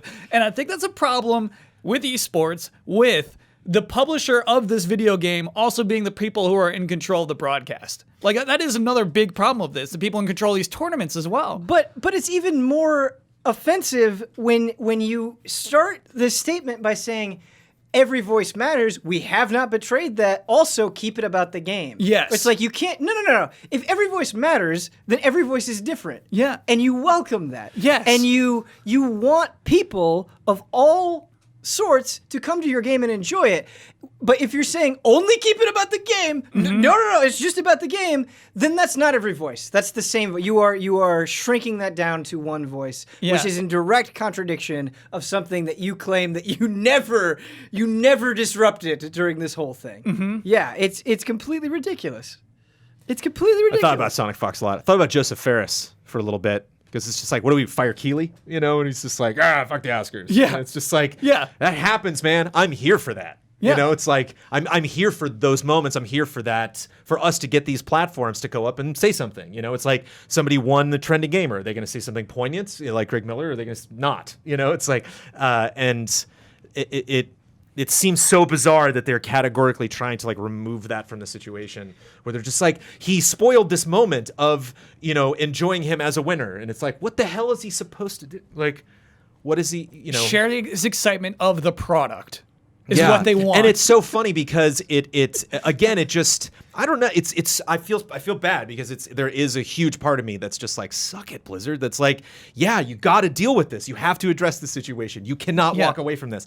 And so much about Blizzard and so much about video games and especially esports is so new media. It's so new. Even somebody who's been in this industry almost like my entire life, you mention names all the time that I'm not familiar with and games I didn't know as competitive as they were. And so it's so fascinating and so evolving so fast and so many new fun and things are exciting are happening. And it's hilarious to see a company like this be like, hey, whoa, with the new stuff, calm down. We got rules. And it's like, the Oscars have been dealing with this for 70 years. Where have you been? Like, what did this happens all the time? Man. That's People fair, come too. up on stage Yes. and they're like Native Americans and gay people. There's just so many wonderful moments over the years with the Oscars. And Yes. you like want to show up on the world stage, but control the announcement, but have people in that aren't scripted, Right. but control what they say. And it's a pipe dream. And it's like, surely that bubble's got to break. Surely there's going to be a wall, I hope.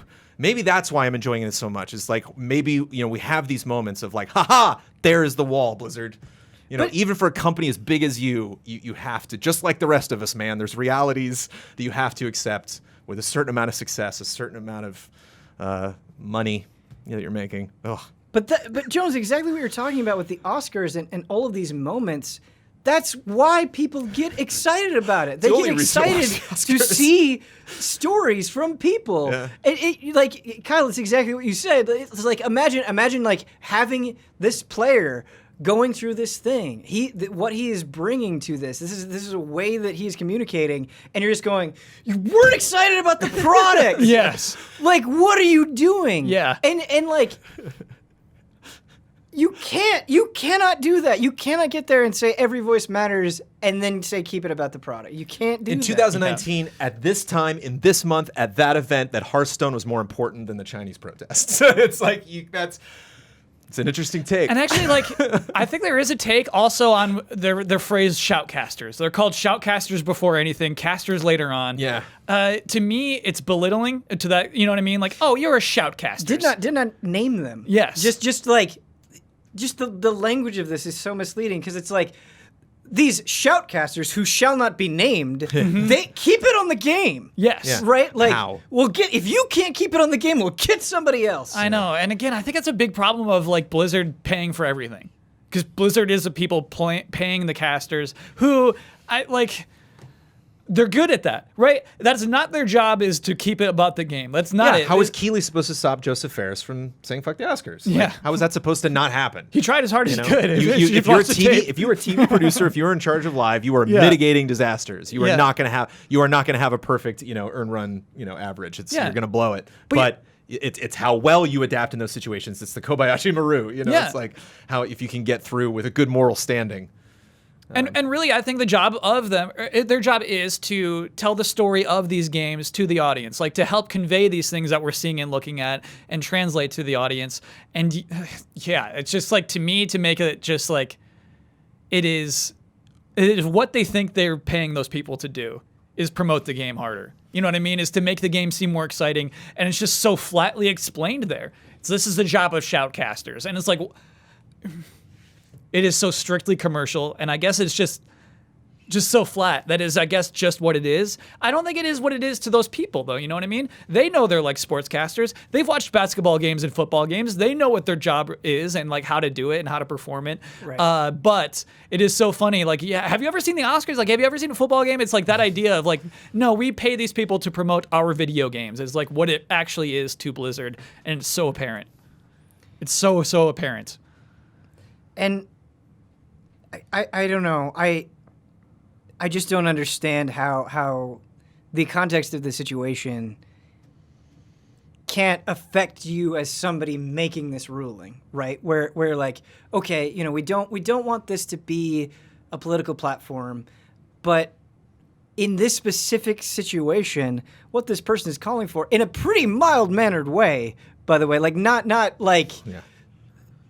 You think about all the ways that a protest could happen, or the language that could be used, and you're like, this person is speaking up for the liberation of his people against a terrifying government that is doing horrible things. Like, how can you say like this is divisive, or this is, if it was the other thing, we would also do that. Like, you have to take what they're speaking to and what they're fighting for into account, not as a company, but like as a human being. Like, like how can you just sit there and swallow it and say like, don't say that, when like there's a right and a wrong here, or I feel like there's a right and a wrong here.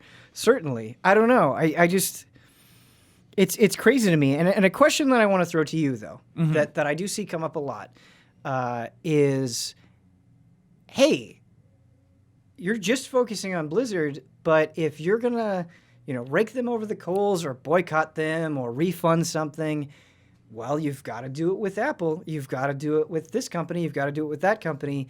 It's all bad, right, in a general sense. What do you say to that point that is brought up? It's a super good point. So what does Apple do? They got rid of, I think, like some flags. The Taiwanese flag. Yes, you can't use the Taiwanese flag on your iPhones in China. Yeah. Like, that's evil. That's bad. That's a bad thing to do. But it's not... We can still use that flag in our country, and we can still use it presumably in Taiwan. And so what happened here is like, hey, if this was a tournament they just have in China, and like I kind of almost... You could have gotten away with it, right? Because China does censor everything, and that is the rules you play by if you live and work in China. The problem was that this happened outside of China for China. And so I think that's the big distinction. I think, if Ellie disappears from The Last of Us because China doesn't like her, that would be a huge thing. Like, if like the Chinese version of The Last of Us doesn't have Ellie, what are you going to do? I'm still going to play the version that we have here. But if it's the version everyone plays, it's the tournament that everybody watches, I think that's where the big line is drawn. Jones, what do you think about like taking the full scope of the issue into account? I actually, this might be a HOTTAKE, but I'm not necessarily super quick to jump on the bandwagon of like, I'm going to cancel my Blizzard account and I don't want to give this company any more money, because there are a lot of people that work in that company, and it's an extremely small percentage of the people making these dumb decisions as opposed to everybody else who has a community. You know, it's like, you know, the Blizzard community is the Blizzard community. Like, there's some people that are just in it. You know, there are people with pounds and pounds and pounds of orc armor in their garage that are like, well, it's not the easiest thing in the world for me to just completely jump ship away from this community.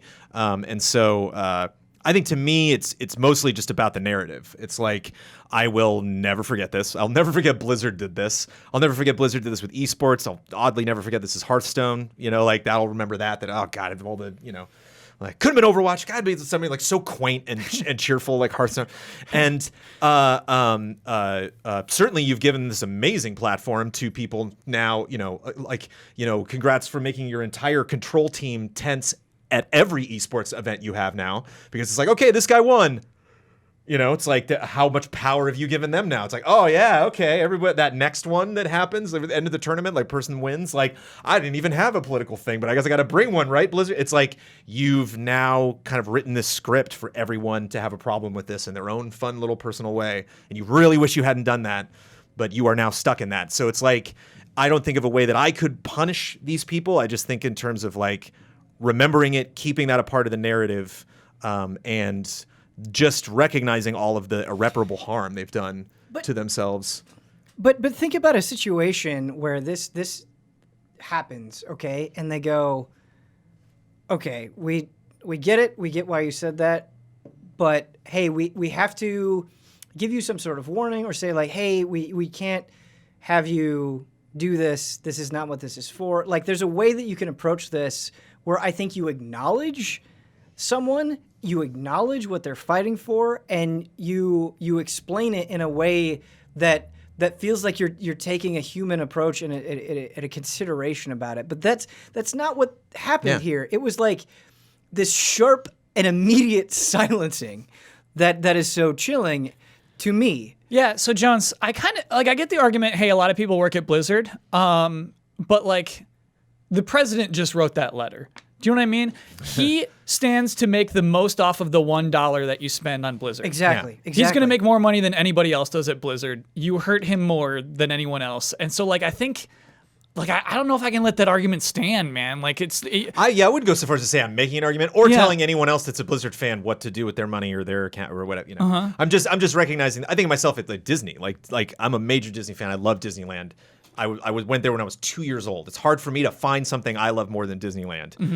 Even just Disneyland, there have been mass firings that were just egregiously offensive. They were just like, oh, that's so terrible that these people have worked for the decades and they're fired. Like, I've had conversations with these people, but it's like, I'm still going to go to Disneyland. Yeah. And it's like, I've had to wrestle with that, you know, because these big companies can do things. And I guess that's kind of the solace that I take, is like how public this was, you know? And I think that's also the thing, is that, you know, people dig for these instances in these other companies of things that they're doing. If you really think about it in context, if this is not, you know, because a lot of us would know if something's available in Japan versus the U.S., whereas this was hard to miss.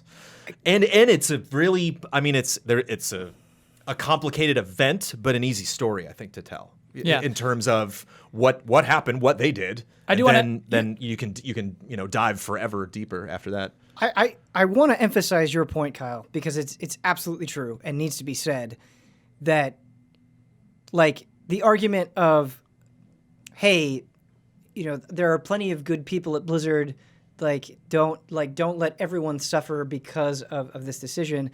You're exactly right. They're not getting to speak.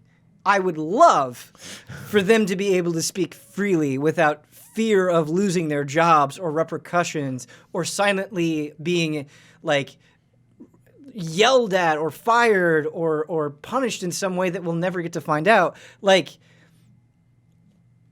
they're not getting to speak. Like, what do the developers think? What does everybody think? What is, like, give me, if every voice matters, let all of those voices speak. You know, don't just let the president speak in talking about epic entertainment. Yeah. Like, that's no. tone deaf. It's tone deaf. I do want to do a self-correction when I said this is outside of China, because, you know, Taiwan is, like, technically a part of China. One country, two systems, anyway. But it was like an international tournament when I say, like, it's part of everybody's tournament. But I think that when I think of actually what's going to happen, I think China's going to shut down Blizzard. You know what I mean? I think they're going to say, just like NBA, okay, you know what? No more Blizzard here. Honestly, I think that's the foreseeable future, and then Blizzard's just going to have to deal with that. I think that they've caused too much of a ruckus for China, and what we've seen them, what they want to deal with, I don't think they're going to want to deal with this much longer. I don't see a long future for this.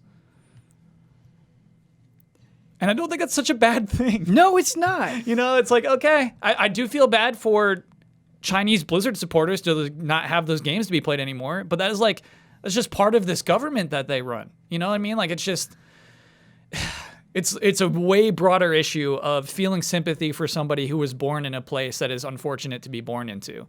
And I realize that's condescending if you're in China and you love China for me to say that about you. And I don't mean it in that way, that broadly, but it's just like a sad reality of the Chinese government is how much control they have over what is played and what is seen. That's the thing is that control that like, you want our money, so we will bully you. Like that is the part that I'm saying when I say like, oh, that's not a big deal. That's like, it's not the worst thing in the world. It's like we can't, like, you can't have them do this. You can't have them be so silencing in this way. Like, if it means not taking that money, then like, don't take that money. And I know it's easy for me on this video game podcast to say that, but it's just how I feel. And I understand that there's a lot of frustration out there when people are like, listen, this situation is very widespread. There's a lot going on. It's not just Blizzard. It's not just your video games. There's a lot to dig in here. And you're absolutely right. But I don't think it helps the conversation by saying, well, what about this? What about that? Everybody is coming from a different position, and everybody has their eyes opened in a different way. Everybody arrives at a conclusion differently. Just because they don't understand the full scope immediately doesn't mean they don't have sympathy or don't want to learn. Like, yes, absolutely. The way that I live my life, I am more sensitive to video game news than other types of news. I'm not saying that it is right. I'm not saying that's an excuse. I'm saying that is the way that it is. It took this situation for me to realize more broad. I'm not saying I have a complete understanding, but more broadly what is going on. Yeah. It did. But I did do research. I did have my eyes opened in a way, and that was good. Just because it was done through this Blizzard venue doesn't mean that it is invalid, and I don't think it helps the conversation by trying to limit people from wanting to help or wanting to talk about this in a productive way. Ben, what's so cool is I actually heard that exact same argument on a sports show earlier this week because of the NBA stuff. Okay. And so I was just watching Around the Horn, and like that was one of their opening things, and somebody said that exact same thing. It's just like, I learned a lot about Hong Kong this week. Right. And I thought that was really cool. Right. Like, isn't the ultimate point, like, we want people to learn, we want to do the right thing, we want, like, all of that. Isn't that the ultimate point? Not necessarily, like, where they jumped in at? I don't know. Because, yes, I mean, ultimately, and I think that's the other thing to say, is that is the most important part, is people fighting for their own autonomy and personal freedoms. Like, that is ultimately the biggest thing. Not just Blizzard necessarily, but Blizzard is a piece of this puzzle in a way that I think, like, I'm immensely grateful that this conversation is happening. And yeah, I think Kyle, part of the reason why I said what I said is to fight against, like, feudalism.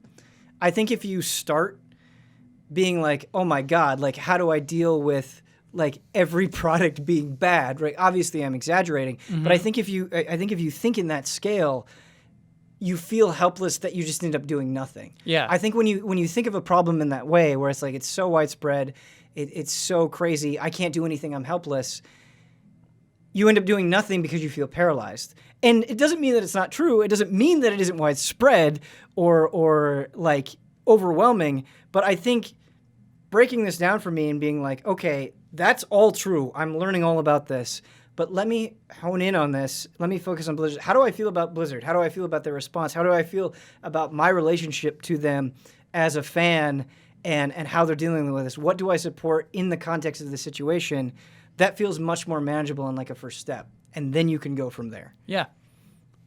Yeah, I do want to make it clear to wrap up my own opinions that like if you are still playing StarCraft 2 tonight, I'm not passing judgment on you. Right. Yes. Right. Yeah. It's all everybody's own systems and weights and everything. Like I get that. 100% I get that. Because that doesn't help either, right? Yeah. If the point of this conversation ends up being us wagging our fingers at people who are logged into Battle.net right now, Yeah. then it's not about fighting for something. It's Exactly. just about Yes. the finger wagging. Yes. Yeah. Yes. And, Thank you, and, Ben. Yes. and it's again, that's why I remove the counts and the games or anything. It's like those people playing StarCraft might be playing that game with their best friend in the world. And so I'm asking them to cut off like the main thing. It's that's the whole point is for those people. It's more than money. It's more than the game. Mm-hmm. It's actually this community. And you see like these people, the cosplayers and everything. Like it's this universe that they've created. And Blizzard's like, we're okay with shattering that universe just because we're like we have this document here, and the document we think speaks pretty clearly. I do think is a unique video game thing, and I know the whole world is reacting to this.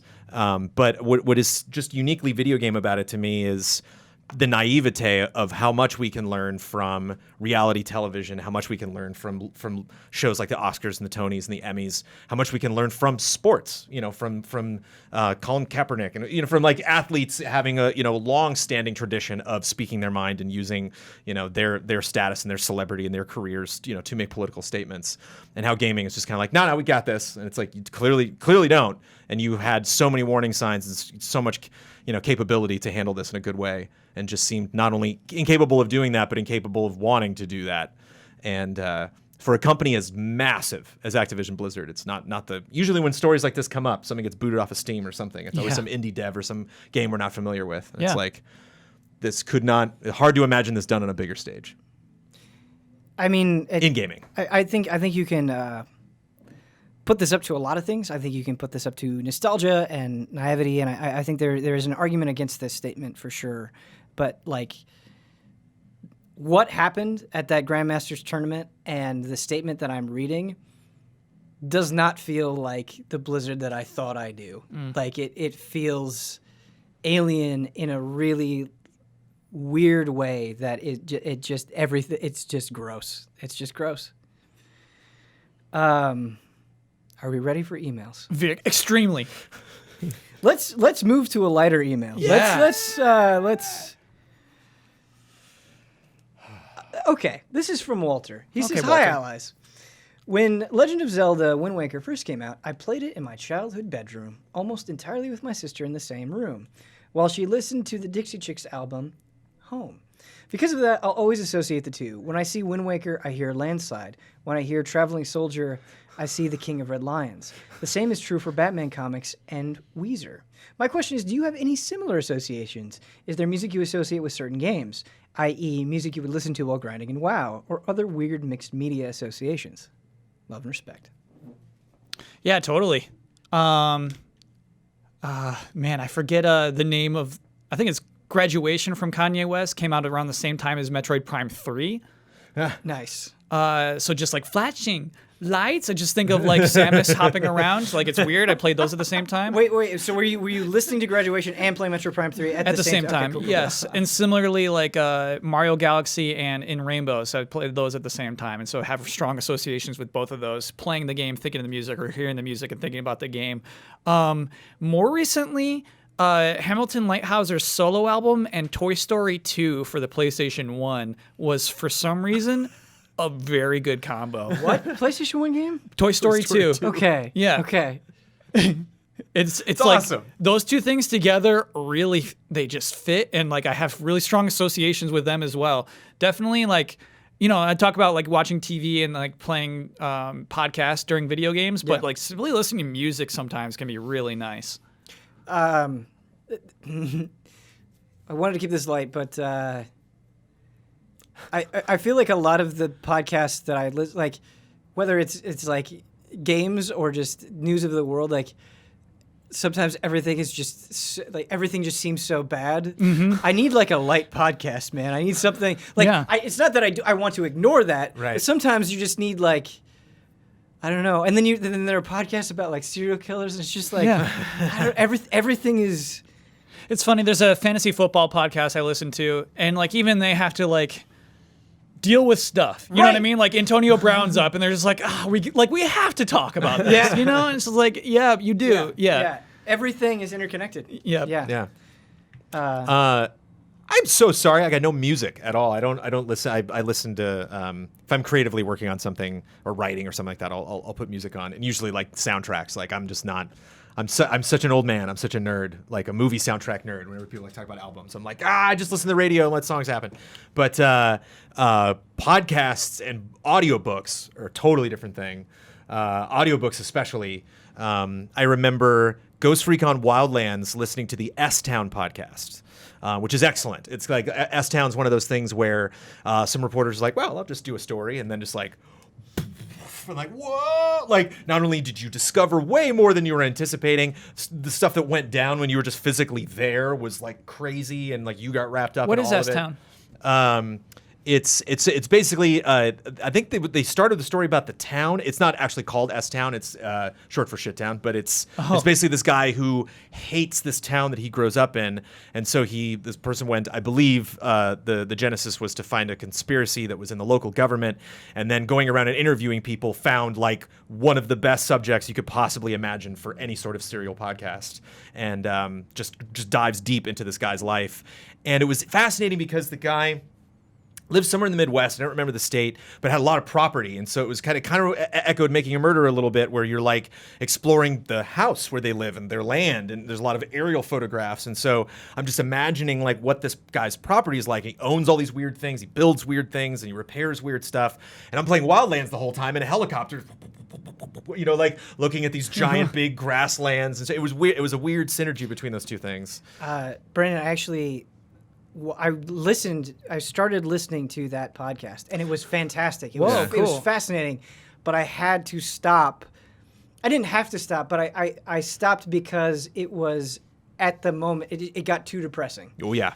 Wow. Yeah. Whew. Yeah. I don't want to like go into detail for and people that's just part of who opening want up the to whole thing, uncover where it. it was just Yeah. like you find, you're like, they introduce something and you're like, and SN's actually also great because a lot of what it's about is that none of these people are actually talking about these issues.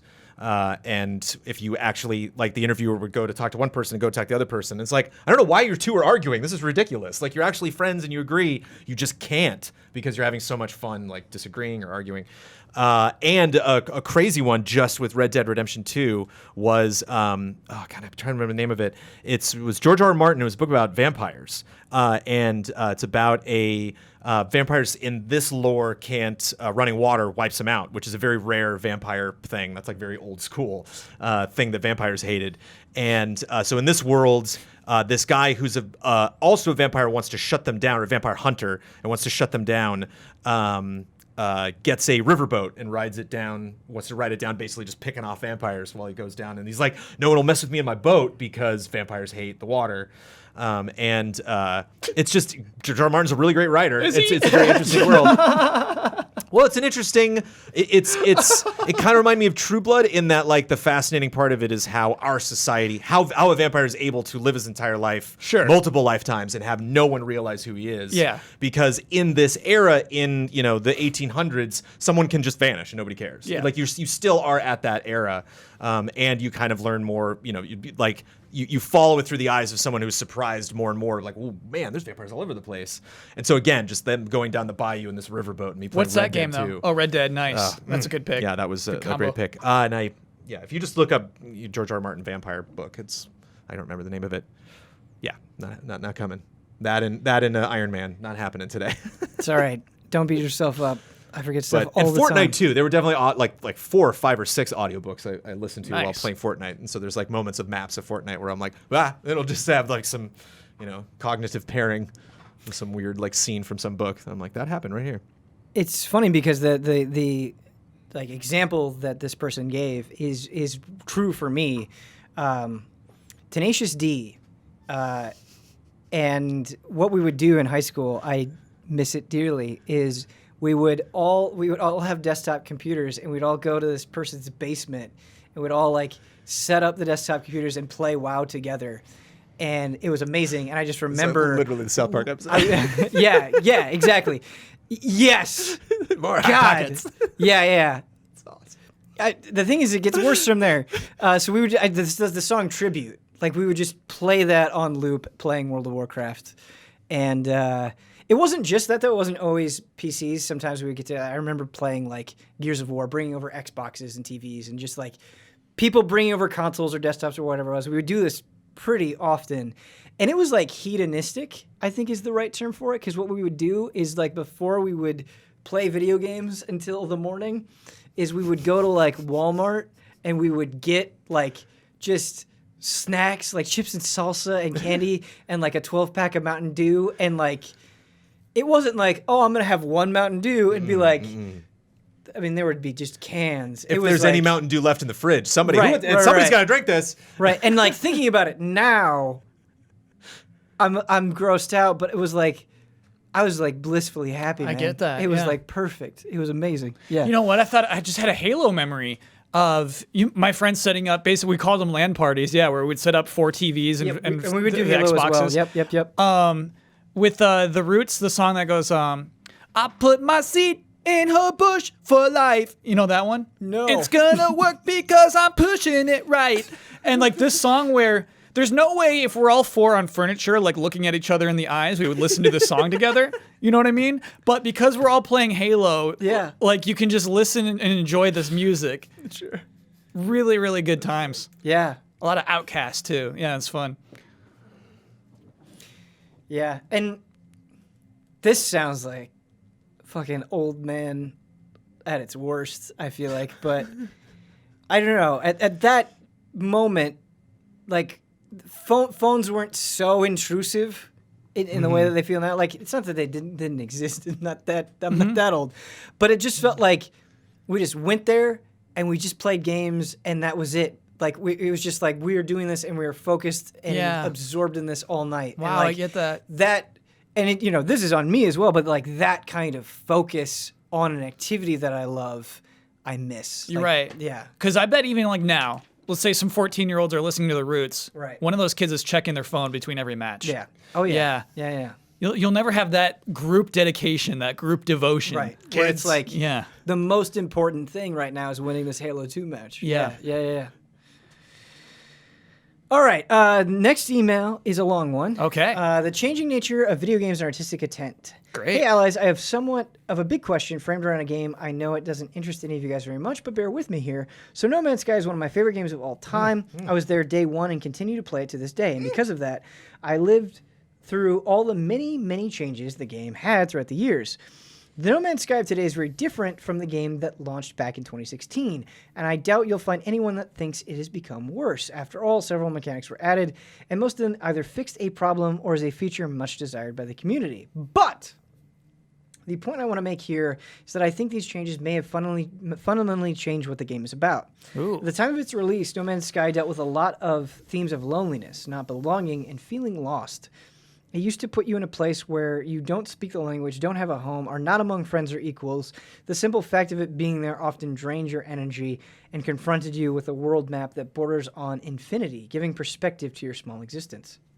But after the various updates, the game has lost many of those things. Now you can see other players and group up with your friends. You can set points on the map and have a record of all the planets you visited. Having the possibility to go back to them using a simple portal, you can create houses of unlimited sizes and drive high-speed vehicles. You have your own fleet with a crew that even have families on board. There's even a terrain manipulator, so you can literally shape the world to your will. You're no longer lost. The universe has become your playground.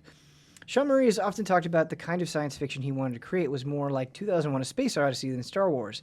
And you see it a lot in what No Man's Sky was in the beginning, but nowadays a little less so. And while 2001 will never stop being 2001, and its message will persist forever, No Man's Sky has turned into something different. And I'm no longer sure what it wants to say. So what do you think? Is the changing nature of video games almost always focused on mechanics and kind of seeing the game just as a product disrupting their artistic side, and how to deal with this when a game like No Man's Sky would greatly benefit from those mechanical enhancements? That was from Pedro. Thank you for the exceptionally thoughtful email. Pedro. That's a good email. That's a really good email. This is a Kyle Bossman email too. Yeah. It's world breaking. Yeah. It's like, it's about intent breaking. It's so- not world breaking, but I mean, potentially. It's Universe about breaking. making everything just more agreeable, right? It's about making everything more of the fantasy. Like, oh, I want my own base. Yeah. I want to fly cooler ships. You know what I mean? Like, it is really just like giving everybody what they want, which is the right thing to do when we call people consumers, right? Every decision they've made is consumer friendly. And it's so interesting to hear this perspective of someone who loved the game when it launched, to say like, hey, it's kind of lost its meaning. Like, I would have not thought of that. All of the headlines I've seen. And actually, my cousin like texted me like, hey man, you playing No Man's Sky? I'm like, what? He's like, yeah, dude, it's a really good game now. I'm like, you don't play No Man's Sky? And it's I loved this when it came out. Yeah. This is me in World of Warcraft. Like, where I was like, first got into World of Warcraft. I'm like, this is awesome. And then like immediately got to Burning Crusade and I was like, wait, Outland, wait, what? And it's like, yeah, dude, the orcs are like aliens, bro. They like came. I was like, wait, what? And like getting the story, like, I never knew that. I didn't know they weren't from they moved to Kalimdor. And wait, what? And it's like, it just got cooler and cooler and cooler. And then there was definitely this spot where they were like, whoa, you still care about the lore? And I'm like, yeah, I'm discovering more of it. They're like, no, dude, we're now like your class is different now. And I'm like, what? Like, but at the hunters did this, or this place is over there, and these Check are out these pandas. These are randomly on the horde, and wait, what? You know, and it's like all these decisions were made to like, no, this is a video game. We need to make our player base happy. We need to keep evolving these things. Yeah. And I was like, but that doesn't make sense. Okay.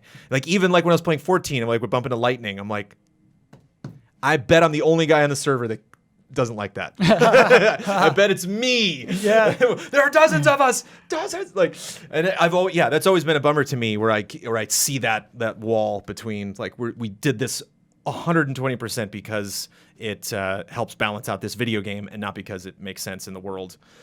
Which in every game, who cares? But you know, for some, especially for MMOs, that was like a growing pain that I had to get over. Where I was like, damn, I thought this genre would evolve in a different direction, but of course it's evolving more toward, you know, the PvP crowd, the people who are like, no, I need these, the classes got to be balanced. They've got to, you know, you have to, every time there's a new class, a paladin will just going to change. It's just going to happen. It's Yeah. like, whoa. It's tough, man. It's like, so think of like The Last of Us, right? The Last of Us has an ending where a lot of people said, this is not what I would have did. Yeah. And like, so imagine a patch where Naughty Dog says like, okay, we made it better for everybody. You can now choose your ending of The Last of Us. Yeah. And then that person's like, yeah, it's good now. Like, some games can afford it, right? The Last of Us can afford to have an ending that is challenging, that you don't like. And some games can just like do that. You know, some games can have a sad ending. It's just like, you don't get to be the hero who sleeps with every woman you want to sleep with. You know what I mean? Like, and then some games have to like appease. Some games have to make their player base happy. I think a living game does. I think a living game can't afford to be challenging in that way. Also in the way of like, no, this guy's powerful. No, this guy's powerful. No, this guy, you know, and like when you announce that 4th or 5th expansion and you're like, okay, it's why we went from Cataclysm to Pandas. And I was like, I mean, interesting. that was see that coming. Direct problem in World of Warcraft, where it's like, okay, but the reason Arthas is so good is because he wasn't just this greater power. Yeah. It was because he had this fall, and it was the people that he infected. He felt believable and human in a way that made him so threatening. Unfinished business. Right. That's way more. That's way better than like, we have a new expansion and here's this new like it. The constant updates, the constant need for escalation can absolutely have an effect on your interest in the storytelling of something, for sure. But some games, this is the definition of that game. This is Fortnite. Like this is Star Citizen. Yeah. You know, like there are some games that they're like, you're watching us figure this out. This is Kickstarter in a lot of ways. Yeah. Like, hey, okay. So sometimes it's a blast. We're taking out the planes. Really fun. Or like, oh, hey, you hate those robots. Like, we're taking those out. Like, yeah, like, it makes sense for Fortnite. It's a good thing for Fortnite. Yeah. Right. I was, it's funny, not a few days ago, I was trying to, and I did it so poorly. I was like I had this thought that I was trying to share with Abby where I was like, I don't know that it's a good thing that everything is getting longer, that like everything is its own universe and that everything goes on forever. Like, I don't think that's good. I wasn't able to properly articulate why, but to circle back around to that thought, I think like beyond just media, it is good that you have like a series of interactions. Like and what I mean by that is like when you look back at things nostalgically, like I think it's good that was a moment in time, that like you have different, your life is not just a collection of like things that run on forever. Like things begin, they end. Sometimes they end well, sometimes they end badly. Like life is good when you are not in control of it. I don't always think it's good being like,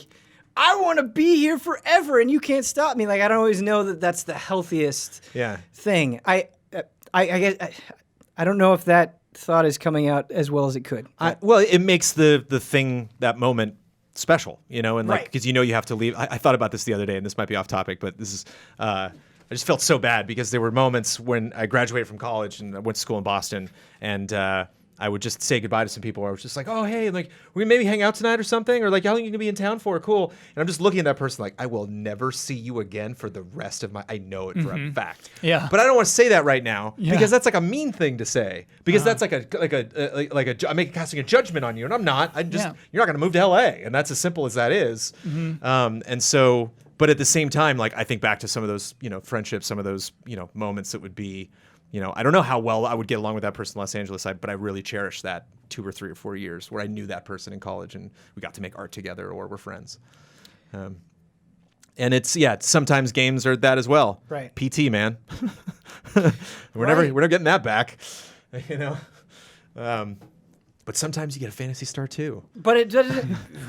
But it doesn't take away from the impact that PT had. Like, how desperately we want something like that kind of speaks to the power. Like it would have been an interesting story, of course, and I want it to happen if PT could have come out and existed, but like just because that didn't happen doesn't mean that I don't want the teaser to exist at all. Yeah. Like it's still special in its own way. But I had an experience right now that speaks to this, I think, in its own way, is El Camino, the Breaking Bad movie.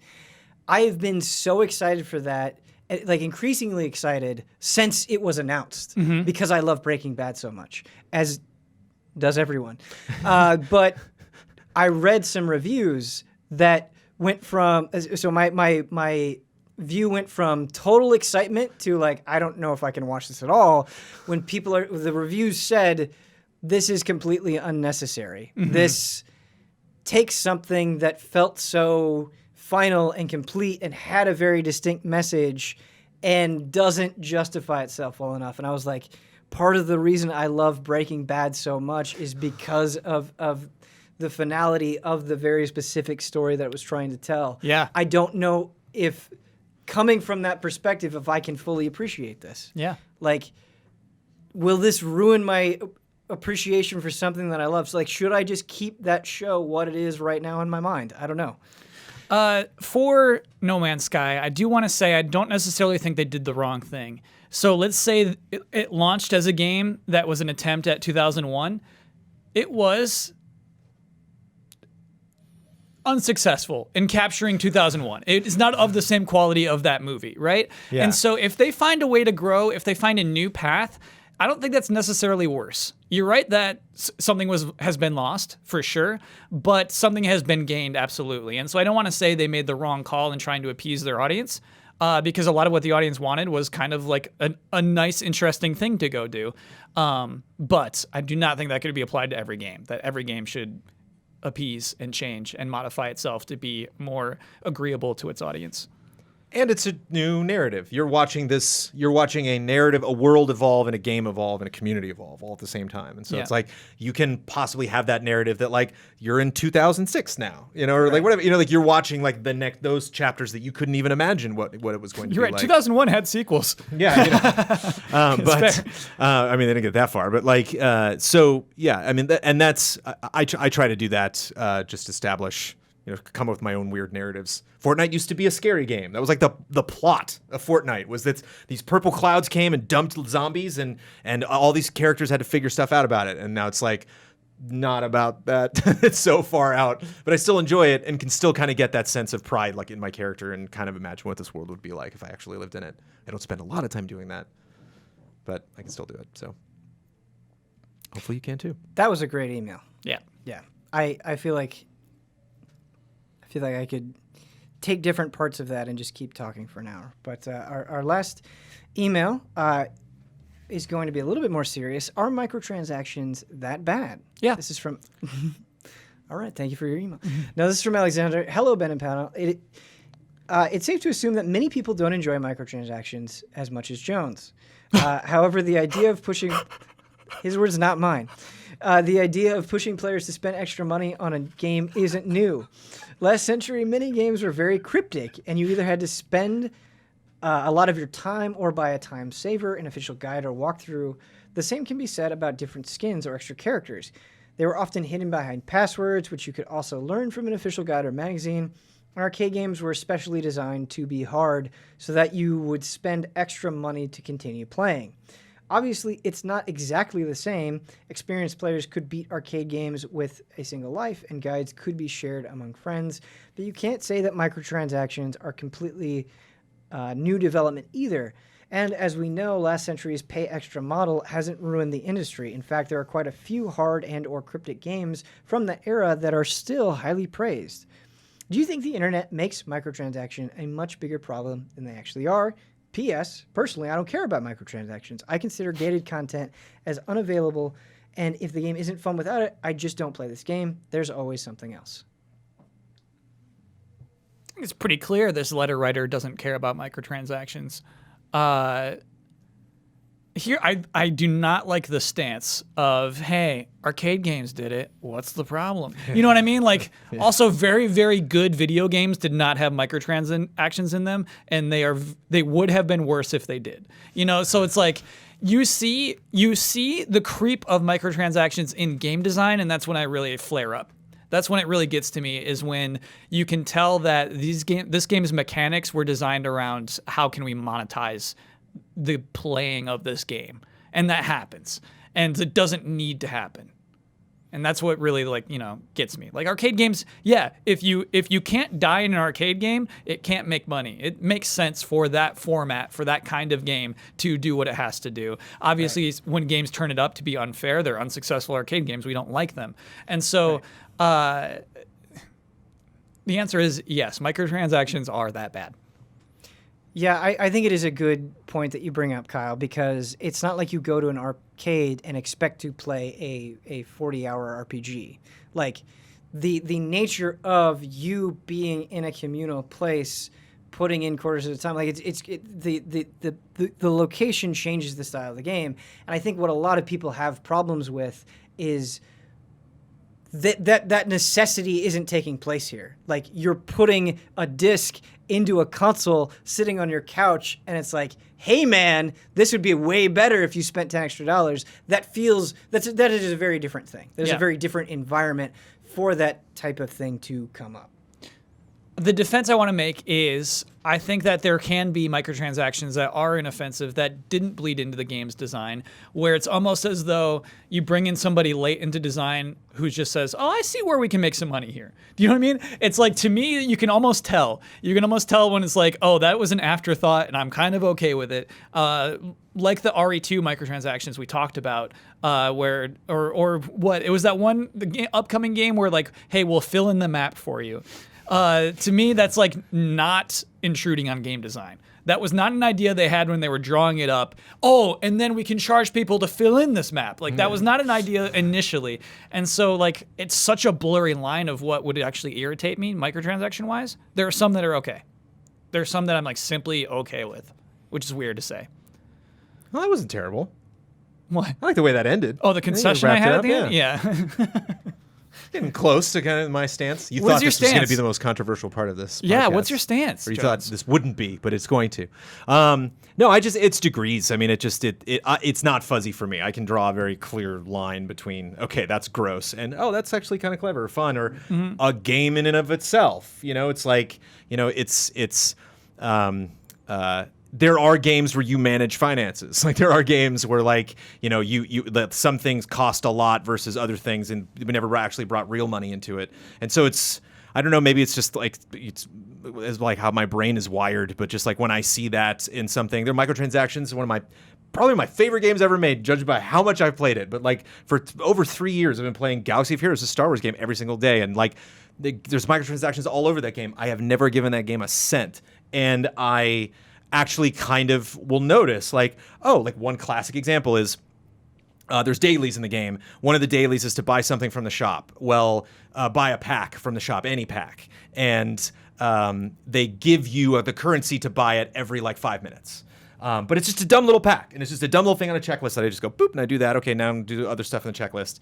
And they used to keep that window way at the end. So you had to like go to the window of all the packs and then scroll like through all these that you can't $5, buy. $9, $10. And then like, okay, boom. And there's the one at the end. And then one day they were like, all right. And they moved it like over to the first spot. And so I see things I think, aha, like, and that, I mean, isn't fascinating. Like, that's not going to move me on the level of, the gratification of playing like a big long RPG or like an emotional moment in, an adventure game or in Last of Us or something. But like, I do see it shift as I see developers making any other decision around any other game. And I do see games where I think it doesn't, like you were saying, it doesn't intrude as much as other things. And so I think about any sort of thing applied to a game that I don't like or that lends frustration, whether it's a puzzle I can't solve or a boss I can't beat or a story decision that I don't understand.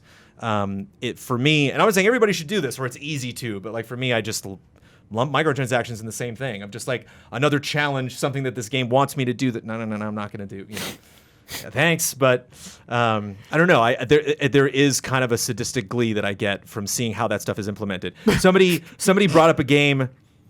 Recommended on Cup of Jones. It was a tower defense game, and hey, mobile tower defense games. Keep those suggestions coming anytime. And I was like, oh yeah, sure, I'll check this out. It's called Battle Cats, and I like booted it up and was Great name. Here we go. Here is a game where like I literally just booted up and like window. Like the HUD is just like, whoa. And like the menu's like, I don't even, where am I supposed to write? Okay, I can buy those things, but what is going on? And so it's like, I think a lot of people that I have conversations about microtransactions with are not playing the same games that I'm playing. That like, I will immediately be turned off from something like that. So Jones, there was a YouTube comment actually about, maybe this was on our subreddit too actually. Somebody was upset when we talked about Breakpoint that you didn't bring up the microtransactions in the game. I haven't even used in-game currency to buy anything in Breakpoint. Yeah. So like to me, like you're like oblivious to it, man. Right? Like you don't. I don't know if you know how to spend money in Breakpoint. And I admit, as a reviewer, sometimes I'm not reviewing Breakpoint, but as a reviewer, like it is important to understand those things in context and be able to speak to them. It surprises me that any game that does have microtransactions, whenever I will finish a review and go, that's like the first question somebody will ask in the comments or on Twitch or social media, like, how is that? And it's like, I didn't use them. I think that's the answer to the question, right? That like I did get that XP boost in Odyssey and it did make a difference, but outside of anything else, I can't really comment to that. I don't know. It's something it's weird that we spend so much time on our podcast talking about who's buying what company and how much money they're spending on what game and who they're hiring to work on whatever. And then when you get to microtransactions, it's like, well, there's no art to this at all. It's like, there totally is, to how much I charge you for what, for how long, and what do you get. In a case of something like No Man's Sky, how a game can actually evolve and be like, this is behind a paywall. Now it's not. And like, oh, cool, you gave me that free thing. Nice.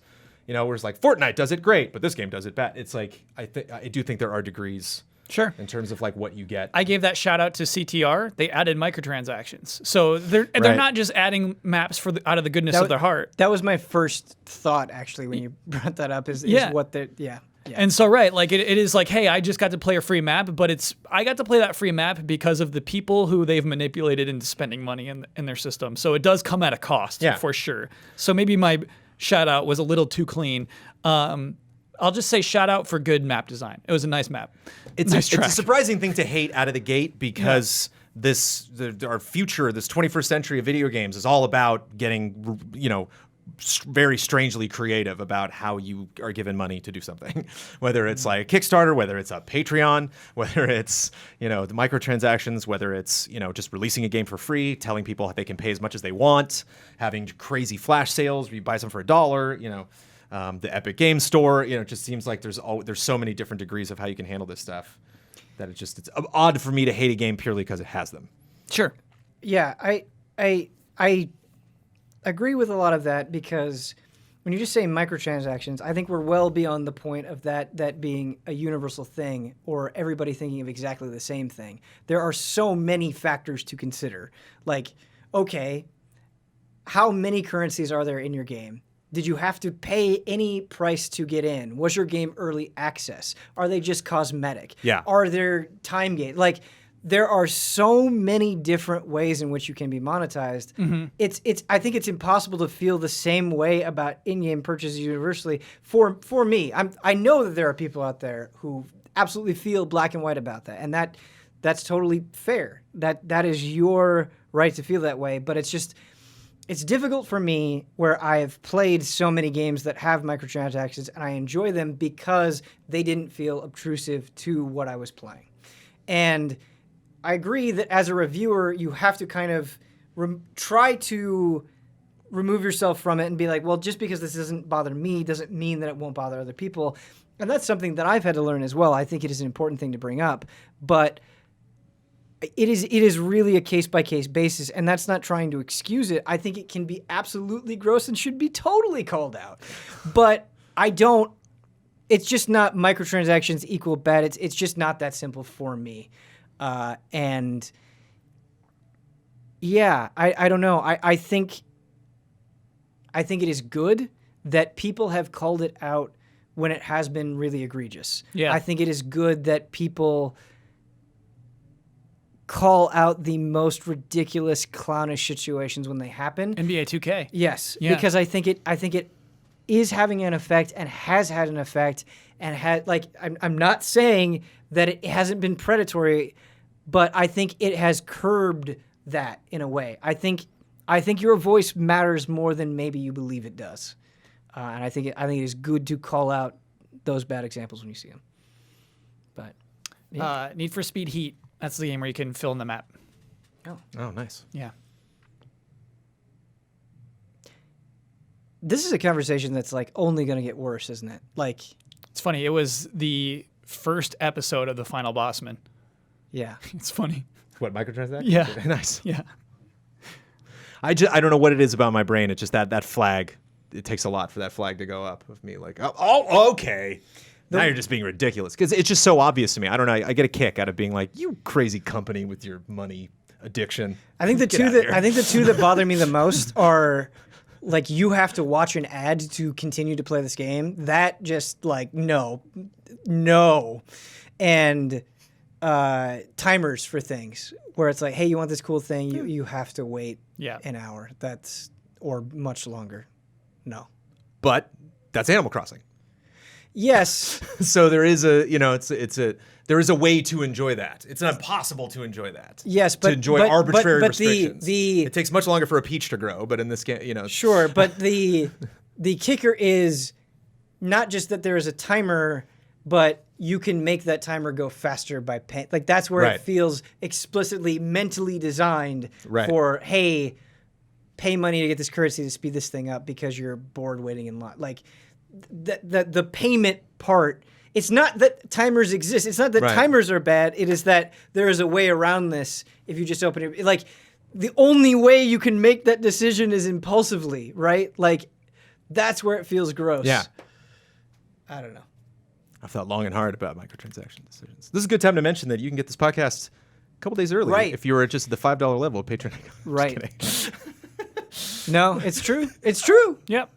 I thought about that, but like, so I think about the root of it, right? Yeah. When Ben was thinking about Frame Trap, Yeah. when he was concepting Frame Trap, That lines really well with what you said, yeah. none of his design of the podcast was like, okay, but how do I monetize it? You know what I mean? Yeah. Like Never. that wasn't, exactly. Oh, and anyone at that level is a very transparent relationship Yeah. with them supporting the podcast and the podcast existing. It's not Right. like mobile games wish they had that sort of that narrative, or that directness of like we wouldn't exist without. It's like no, it would exist. You're just making a lot more money, Right. Teppin, or whatever. Clean your act up, Teppin. I have to play Teppin. I don't know. I probably shouldn't say this, structured. but like, I hate selling things. Like I hate Stop. I hate it. I hear I it. hate it. I just don't. I've grown to get better at it, but it was sticky when we first started this Patreon. I was like, oh, this feels Right. gross. Yeah. It feels gross. And then I asking feel people gross all the saying time, that and because then it's First like, time we did a fundraiser, I oh, was like, you hate selling stuff, but that is your existence, and it's like, yes, Yeah. yes, everyone's both of those are true. Yeah, right. Both of those things are true. This was a frame trap. This was a long frame trap. Woo!